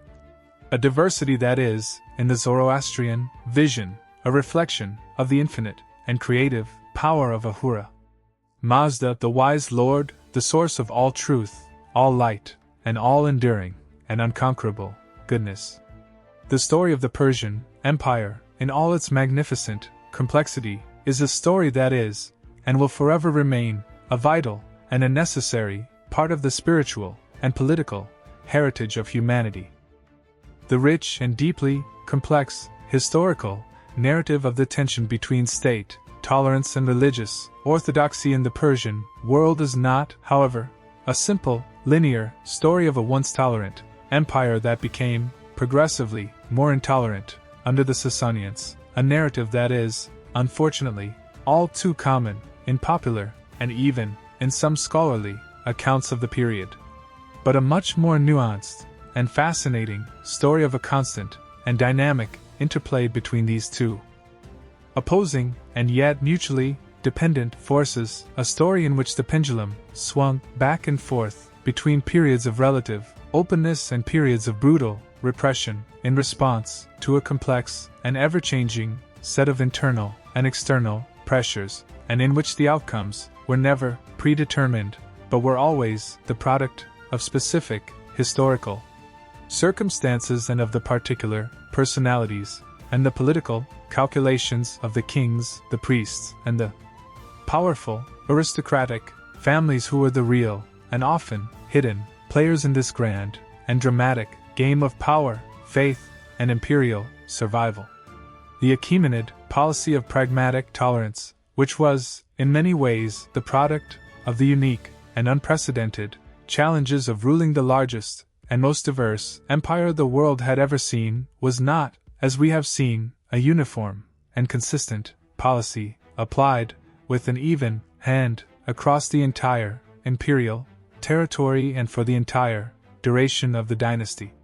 It was, rather, a flexible and highly adaptable strategy, a strategy that could be, and was, modified, and even, temporarily, abandoned in response to specific threats and to the particular needs of the moment, a strategy that was, at its core, a tool of imperial management, a tool that was used, with a cold and calculating precision, by the shrewd and often ruthless politicians who sat on the throne of the King of Kings, politicians who understood that religious sentiment was a powerful and potentially explosive force, a force that could be harnessed for the good of the state, but that could also, if it were not carefully managed, destroy the very foundations of the empire, and that had, therefore, to be approached with the same strategic caution and the same willingness to use both the carrot and the stick that were applied to any other major political or military problem.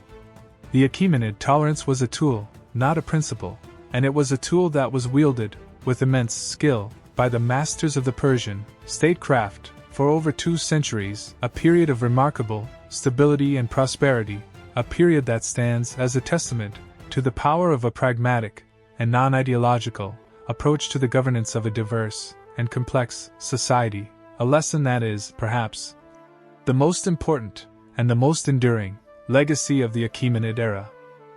The Sasanian shift toward a centralized and state-enforced religious orthodoxy, which was, as we have seen, a deliberate and revolutionary break with the Achaemenid and Parthian past, was not, however, a simple and unidirectional descent into a dark age of theocratic tyranny and religious persecution, a caricature that is often painted by modern and Western commentators who project their own post-Enlightenment biases onto a complex and alien world, a world that was, in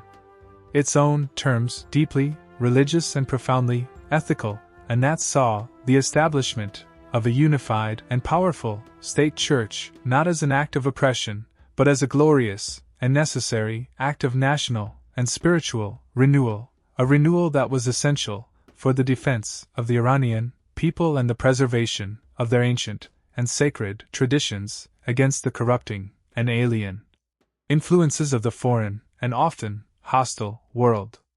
The Sasanian state, for all its undeniable and often brutal intolerance, was also a magnificent and creative civilization, a civilization that produced a rich and enduring body of literature, art, and architecture that systematized and preserved the ancient, oral traditions of the Zoroastrian faith, and that created a powerful and remarkably effective administrative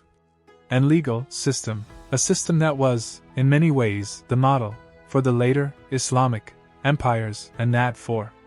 centuries provided the framework for a stable and prosperous society, a society in which the vast majority of the population, the farmers, the artisans, and the merchants, lived their lives in a state of relative peace and security, under the protection of a strong and divinely sanctioned monarch, a monarch who was, in their eyes, the legitimate and necessary guarantor of the cosmic order,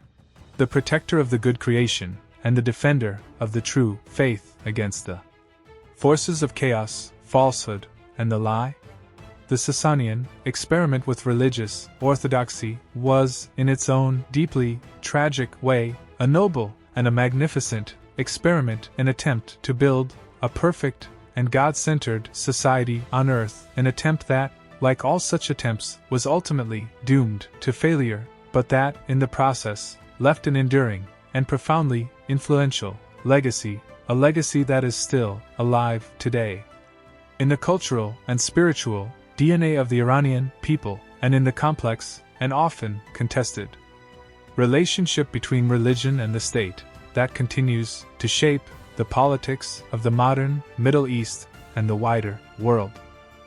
The ultimate and most tragic irony of the Sasanian project, the irony that was, in the end, to prove fatal to the dynasty and to the ancient Zoroastrian faith that it had sought so zealously to protect, is that the very institution that the Sasanian kings had created and empowered to be the guardian and the enforcer of their state, Orthodoxy, the powerful and increasingly independent Zoroastrian church, became, over time, a major and ultimately uncontrollable source of internal division, political conflict, and social rigidity, a church that was increasingly seen by the common people as a wealthy and oppressive institution, an institution that was more interested in the collection of tithes and the enforcement of arcane purity laws than in the spiritual well-being of its flock, a church that was, by the time of the Arab Islamic conquest, deeply alienated from large segments of the population who were, perhaps, not entirely unwilling to accept the new and simpler faith of the Prophet Muhammad, a faith that offered a direct and personal relationship with the one God, without the elaborate and costly mediation of a powerful and hereditary priesthood, and without the crushing burden of a rigid and all-encompassing ritual law. The Sasanian state, in its zealous and ultimately self-destructive pursuit of religious uniformity, had, in effect, paved the way for its own destruction by creating an internal enemy within its own gates, an enemy that was, in the end, to prove more dangerous than any foreign army, the enemy of a disillusioned and spiritually alienated populace, a populace that was, when the final crisis came, unwilling to fight and die for a regime and a church that they had come to see as their oppressors rather than their protectors. The Sasanian tragedy is a stark and powerful reminder that the most enduring and the most stable forms of government are those that are built not on the coercive power of the state to enforce a single and exclusive ideology, but on the quiet and practical consent of the governed, a consent that is rooted in a deep and abiding respect for the freedom, the dignity, and the spiritual autonomy of every individual human soul, a lesson that the ancient Achaemenid Persians in their pragmatic and intelligent wisdom, understood, and that their Sasanian successors, in their passionate, but ultimately tragic, pursuit of ideological purity, tragically and fatally forgot.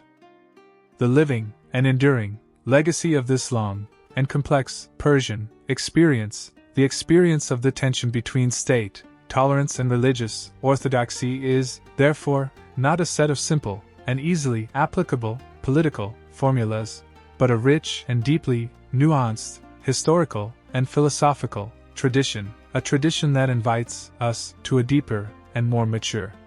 understanding of the nature of power, the limits of the state, and the sacred and inviolable dignity of the individual.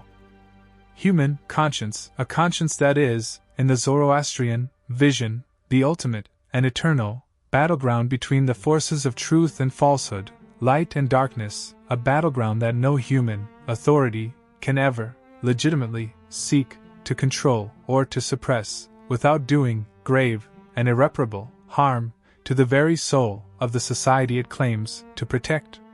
The ancient Persians, in their long and often painful journey through history, learned this lesson both through their magnificent successes and through their catastrophic failures, and their story, which is, in so many ways, the story of the human race, in its own eternal struggle to reconcile the demands of power and the demands of conscience, is a story that is, and will forever remain, a vital and a necessary part of our shared human heritage, a story that we, in our own time and in our own unique circumstances, are called to continue, to explore, to interpret, and to live, with wisdom, with courage, and with a profound and humble respect for the irreducible and sacred mystery of the individual human heart, a heart that is, in the end, the only true and eternal temple of the divine, a temple that no king, no priest, and no army can ever truly conquer without destroying the very soul of the world. The Persian paradox, the eternal and irresolvable tension between the state and the sacred, is, in the final analysis, the central and defining drama of the human political and spiritual condition, a drama that is still unfolding in our own lives and in the lives of our communities, a drama that calls us to a constant and vigilant exercise of wisdom, of justice, and of a compassionate and courageous love, a love that is the ultimate and unconquerable weapon in the great and eternal war for the soul of the world. The complex and multi-layered history of the tension between state, tolerance, and religious orthodoxy in the Persian world, which we have been tracing from the magnificent and pragmatic Achaemenid Empire to the zealous and ultimately tragic Sasanian theocracy, is not merely a story of the distant past, a story that is sealed forever in the dusty pages of ancient chronicles and the silent and crumbling ruins of forgotten empires. It is, on the contrary, a story that has profound and urgent implications for the modern world, a world that is, in so many ways, grappling with the same fundamental and seemingly irresolvable dilemmas that confronted the ancient Persian kings and their priestly advisors, the dilemmas of how to reconcile the legitimate and necessary demands of state, security, social cohesion, and national identity with the equally legitimate and necessary principles of individual freedom of conscience, religious pluralism, and the respect for the deep and often irreconcilable diversity of human beliefs and practices, a diversity that is, in the modern, globalized world, more visible, more immediate, and more potentially explosive than at any time in the history of our species. The Achaemenid model of a pragmatic and state-managed tolerance, a tolerance that was based not on a sentimental or a naive belief in the natural harmony of all religions, but on a cold and hard-headed assessment of the political and economic benefits of religious peace, and on a deep and realistic understanding of the limits of the state's power to coerce the human conscience, offers a powerful and deeply challenging alternative to the two dominant and often polarized ideological frameworks that shape the modern debate on these issues. On the one hand, it stands in stark contrast to the laicite, the aggressive, and often state-enforced secularism of the French model, a model that seeks to banish religion entirely from the public square and to confine it to the purely private and personal sphere, a model that can, in its own way, be as intolerant and as alienating as the religious orthodoxies it seeks to supplant, a model that often fails to respect the deep and enduring spiritual needs of its citizens, and that can, in its own way, become a rigid and state-enforced orthodoxy of unbelief. On the other hand, the Achaemenid model stands as a powerful and deeply cautionary tale against the modern resurgence of a politicized and state-sponsored religious fundamentalism, a fundamentalism that seeks to use the coercive power of the state to impose a single and exclusive vision of the divine upon a diverse and unwilling population, a project that is, as the tragic history of the Sasanians so clearly demonstrates, not only a profound moral and spiritual error, but a practical and political catastrophe, a catastrophe that leads inevitably to internal conflict, social alienation, intellectual stagnation, and in the end to the collapse of the very state that it was intended to strengthen and to purify. The ancient Persian wisdom in this matter is a wisdom of the middle way, a wisdom of balance, a wisdom of a pragmatic and intelligent tolerance, a tolerance that is rooted in a deep and realistic understanding of the nature of power, the limits of the state, and the sacred and inviolable dignity of the individual human soul, a wisdom that is, perhaps, the most important and the most enduring legacy of the Persian Empire to the political and spiritual heritage of humanity.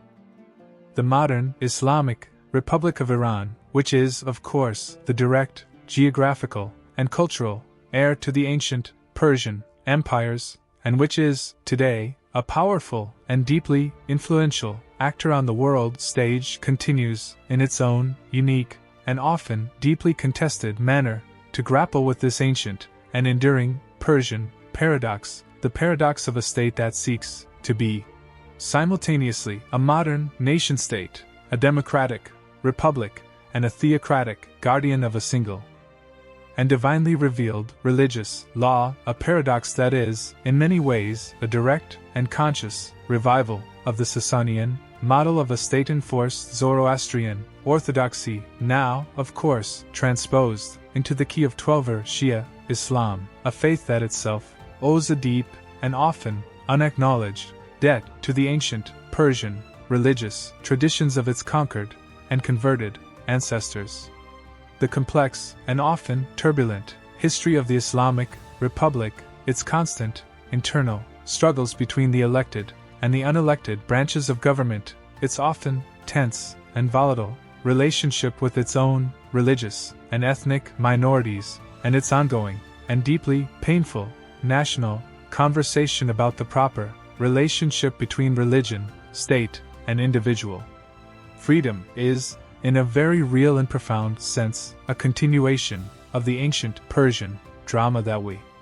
have been tracing in this documentary, a drama that is being played out on a modern and global stage with consequences that extend far beyond the borders of Iran, and that affect the peace and the stability of the entire world. The Iranian people, who are, today, a vibrant, young, and highly educated nation, are the living heirs of both the Achaemenid tradition of pragmatic and cosmopolitan tolerance and the Sasanian tradition of a passionate and deeply ethical religious faith, and their ongoing and courageous struggle to find a new and sustainable balance between these two ancient and powerful currents of their own national soul is a struggle that is being watched with intense and often anxious attention by the entire global community, a struggle that has the potential to shape the future of the Middle East and of the world for generations to come. The ancient Persian paradox, the eternal and irresolvable tension between the state and the sacred, is alive and well in the 21st century, and its outcome is, as it has always been, profoundly and urgently uncertain. The broader and more universal lessons of the Persian experience for the modern world extend, however, far beyond the specific and complex case of Iran, and they speak, with a powerful and challenging voice, to the fundamental, political and spiritual challenges that confront all contemporary societies, both in the West and in the East, the challenges of managing a deeply diverse and often fragmented population, of respecting the rights and the dignity of religious and ethnic minorities, of combating the dangerous and seductive appeal of political and religious extremism, and of building a stable and just social order that is, at the same time, open, tolerant, and deeply rooted in a shared and meaningful ethical framework, a framework that can provide a sense of purpose, identity, and belonging to all of its citizens without resorting to the destructive and self-defeating methods of state-enforced conformity or the cynical and empty relativism of a purely secular and commercial culture. The ancient Persians, in their long and often painful journey through history, discovered that the most durable and the most prosperous societies are those that are built not on the forced and brittle uniformity of a single creed, but on a quiet and practical respect for the diverse and deeply held convictions of their members, a respect that is based on a hard-headed and realistic appreciation of the fact that the human soul, in its deepest and most private sanctuary, is and will forever remain beyond the reach and beyond the legitimate authority of the state, and that the attempt to storm that sanctuary with the weapons of the law is not only a profound and sinful violation of the God-given freedom of the individual, but a practical and suicidal political folly, a folly that will, in the end, destroy the very society it seeks to protect. This is the ancient and eternal wisdom of the Persian paradox, a wisdom that is, perhaps, the most precious and the most necessary gift that the study of the past can offer to the struggling and often confused present, a gift that we would be wise to accept and to treasure with a humble and grateful heart, a heart that is open to the quiet and still voice of the ancient Persian sages who, across the millennia, continue to speak to us of the limits of power, the dignity of the soul, and the eternal and unconquerable value of a pragmatic and a humble tolerance. The ultimate and most enduring message of the Persian experience, with the tension between state tolerance and religious orthodoxy, is a message that transcends the boundaries of any particular culture, religion, or historical period, a message that is, in its deepest and most universal sense, a message about the proper and divinely ordained limits of human authority, a message that proclaims, with a quiet and unshakable conviction, that the inner sanctuary of the human soul, the place where each person stands alone before the divine and eternal truth, is a sacred and inviolable space, a space that no king, no priest, and no army can ever legitimately enter without the free and willing consent of the individual, a space that must be protected with a fierce and jealous vigilance against all the powers of the world, a space that is, in the final analysis, the only true and eternal temple of the divine, a temple that is not made of stone or of gold, but of the living, breathing, and eternal substance of the human spirit, a spirit that is, in the Zoroastrian vision, a spark of the infinite and unconquerable light of Ahura Mazda, the wise Lord, the Creator, the Sustainer, and the final and eternal Savior of the universe.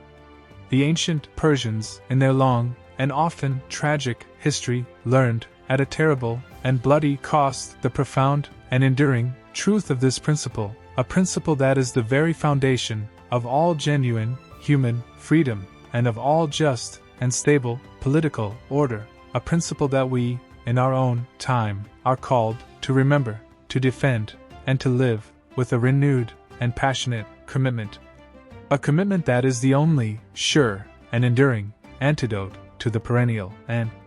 seductive temptation of using the power of the state to enforce the will of God, a temptation that has, throughout human history, been the source of untold suffering and the cause of the most terrible and most destructive of all human conflicts, the conflict that arises when one group of human beings seeks to impose its own particular and finite understanding of the divine on the infinite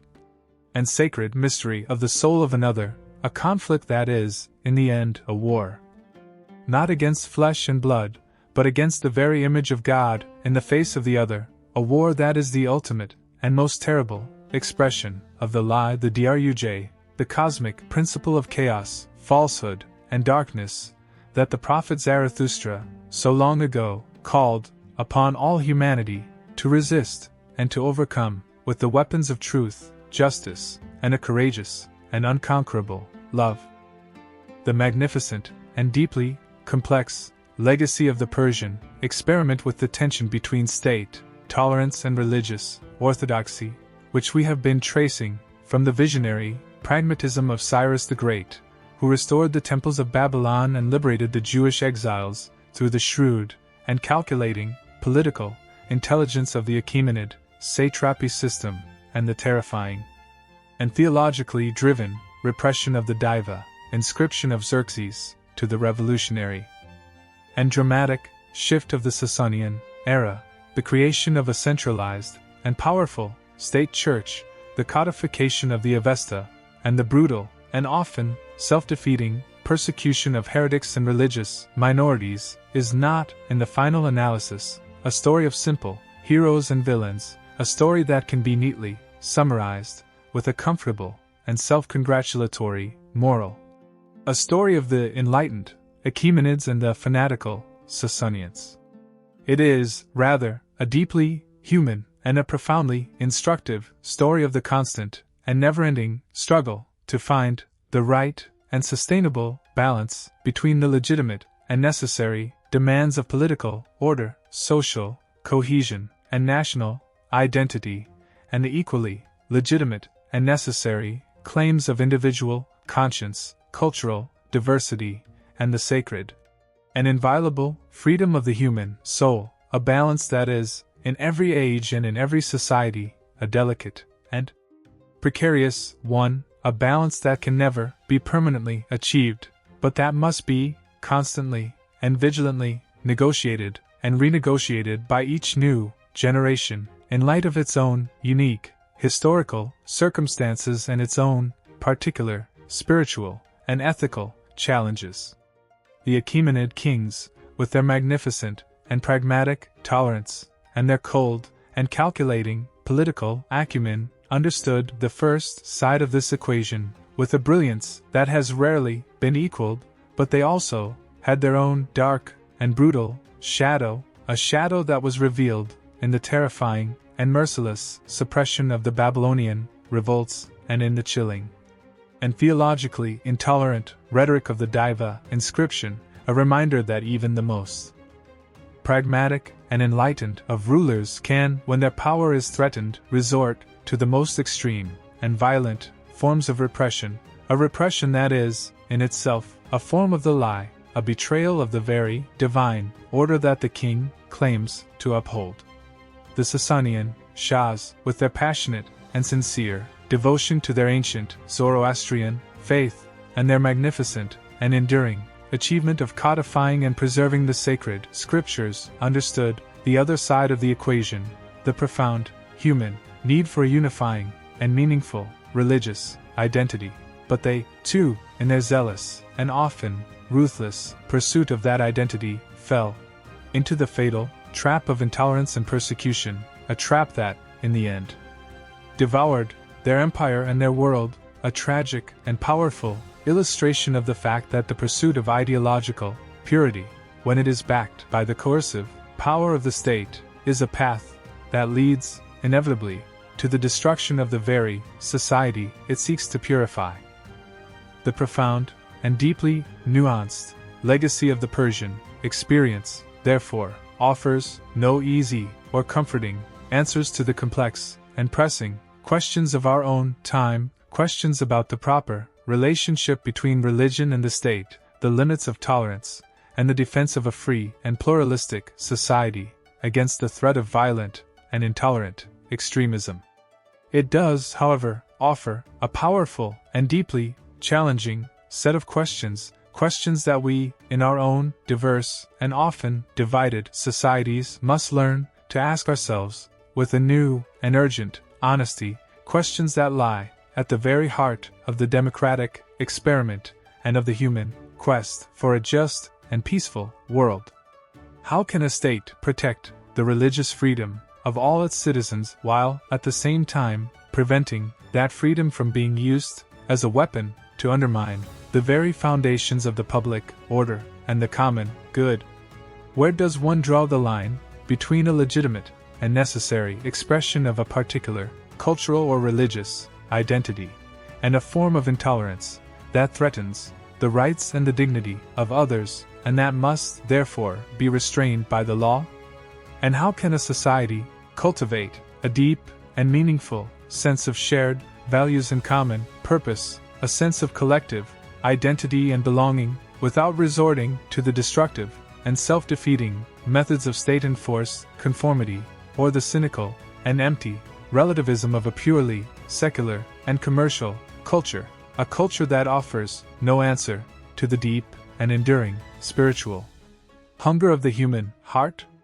The ancient Persians, in their long and often painful struggle to govern the largest and most diverse empire the world had ever seen, wrestled with these same fundamental questions, and their story, which is a story of magnificent success and catastrophic failure, of brilliant pragmatism and tragic fanaticism, is a story that can still illuminate our own path if we have the wisdom, the humility, and the courage to listen to the quiet and still voice of the past, a voice that speaks to us across the millennia of the limits of power, the dignity of the soul, and the eternal and unconquerable value of a pragmatic and a humble tolerance.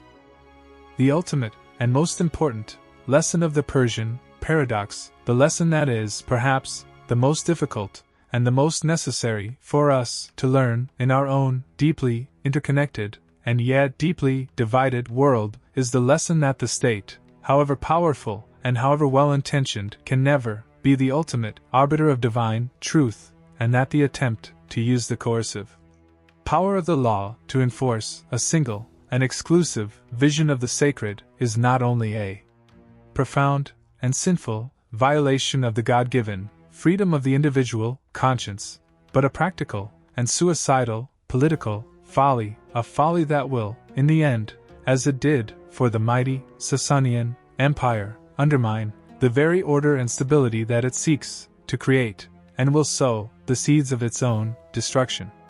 The Achaemenid kings, in their pragmatic and intelligent wisdom, understood that the most stable and the most prosperous empires are those that are built not on the forced and brittle uniformity of a single creed, but on a quiet and practical respect for the diverse and stubborn faiths of their subjects, a respect that is based on a hard-headed and realistic appreciation of the fact that the human heart, in its deepest and most private sanctuary, is a realm that no earthly power can ever truly conquer, and that the most effective and the most enduring form of government is that which governs the least the inner and spiritual life of its citizens, and that concentrates its energies on the things that belong properly to Caesar, the maintenance of public order, the administration of justice, and the defense of the realm against its external enemies. This ancient and deeply wise counsel is a counsel that we, in our own age of intrusive and often paternalistic states, and of resurgent and often violent religious passions, would do well to heed, a counsel that reminds us that the most precious and the most fragile of all human treasures, the freedom of the soul, must be guarded with a fierce and jealous vigilance against all the encroachments of power, whether that power wears the crown of a king, the mitre of a priest, or the secular and bureaucratic mantle of the modern and supposedly enlightened state. The Persian paradox the eternal and irresolvable tension between the state and the sacred is, in the final analysis, a call to a profound and a humble respect for the mystery and the dignity of the individual, human person, a person who is, and will forever remain, the living and breathing image of the divine, and the ultimate and unconquerable temple of the truth. The story of the Persian Empire, in all its magnificent complexity and its profound and enduring relevance, is, therefore, not merely a story of the past, a story that is of interest only to a small group of specialized historians and scholars, a story that is sealed forever in the dusty pages of ancient chronicles and the silent and crumbling ruins of forgotten palaces. It is, on the contrary, a living and breathing story, a story that is still unfolding in our own lives and in the lives of our communities, a story that speaks with a powerful and challenging voice to the deepest and most pressing dilemmas of our own globalized and often deeply troubled world, a world that is still struggling to find the right and sustainable balance between the demands of power and the claims of conscience, a struggle that is the very essence of the human, political, and spiritual condition. The ancient Persians, in their long and often painful journey through history, left behind for us a rich and deeply instructive legacy, a legacy of wisdom and of folly, of tolerance and of fanaticism, of magnificent success and of catastrophic failure, a legacy that is, in the end, a mirror in which we can see reflected the eternal and enduring dilemmas of our own condition. A mirror that invites us not to a simple and self-congratulatory judgment, but to a deep and humble self-examination, a self-examination that is, perhaps, the most precious and the most necessary gift that the study of the past can offer to the struggling and often confused present, a gift that we would be wise to accept and to treasure with a grateful and a humble heart, a heart that is open to the quiet and still voice of the ancient Persian sages who, across the millennia, continue to speak to us of the limits of power, the dignity of the soul, and the eternal and unconquerable value of a pragmatic and a humble tolerance. The Persian paradox, the eternal and irresolvable tension between the state and the sacred, is, in the final analysis, the central and defining drama of the human, political, and spiritual condition, a drama that is still unfolding in our own lives and in the lives of our communities, a drama that calls us to a constant and vigilant exercise of wisdom, of justice, and of a compassionate and courageous love, a love that is the ultimate and unconquerable weapon in the great and eternal war for the soul of the world. As we come to the end of this long and deeply complex journey into the heart of the Persian paradox, the eternal and irresolvable tension between state, tolerance, and religious orthodoxy, a tension that defined the political and spiritual life of the ancient Persian empires for over 1,000 years, and that continues to resonate with a profound and urgent relevance in our own modern and deeply divided world, we are left with a sense of quiet and profound awe at the magnitude and the enduring significance of the struggle that we have been tracing, a struggle that is, in its essence, the struggle for the very soul of the human person, a struggle between the legitimate and necessary demands of political order and social cohesion, and the equally legitimate and necessary claims of individual conscience, cultural identity, and the sacred and inviolable freedom of the human spirit, a struggle that can never be finally and permanently resolved, but that must be constantly and vigilantly negotiated by each new generation with wisdom, with courage, and with a deep and humble respect for the irreducible and sacred mystery of the individual human heart, a heart that is, in the end, the only true and eternal temple of the divine, a temple that no king, no priest, and no army can ever truly conquer without destroying the very soul of the world.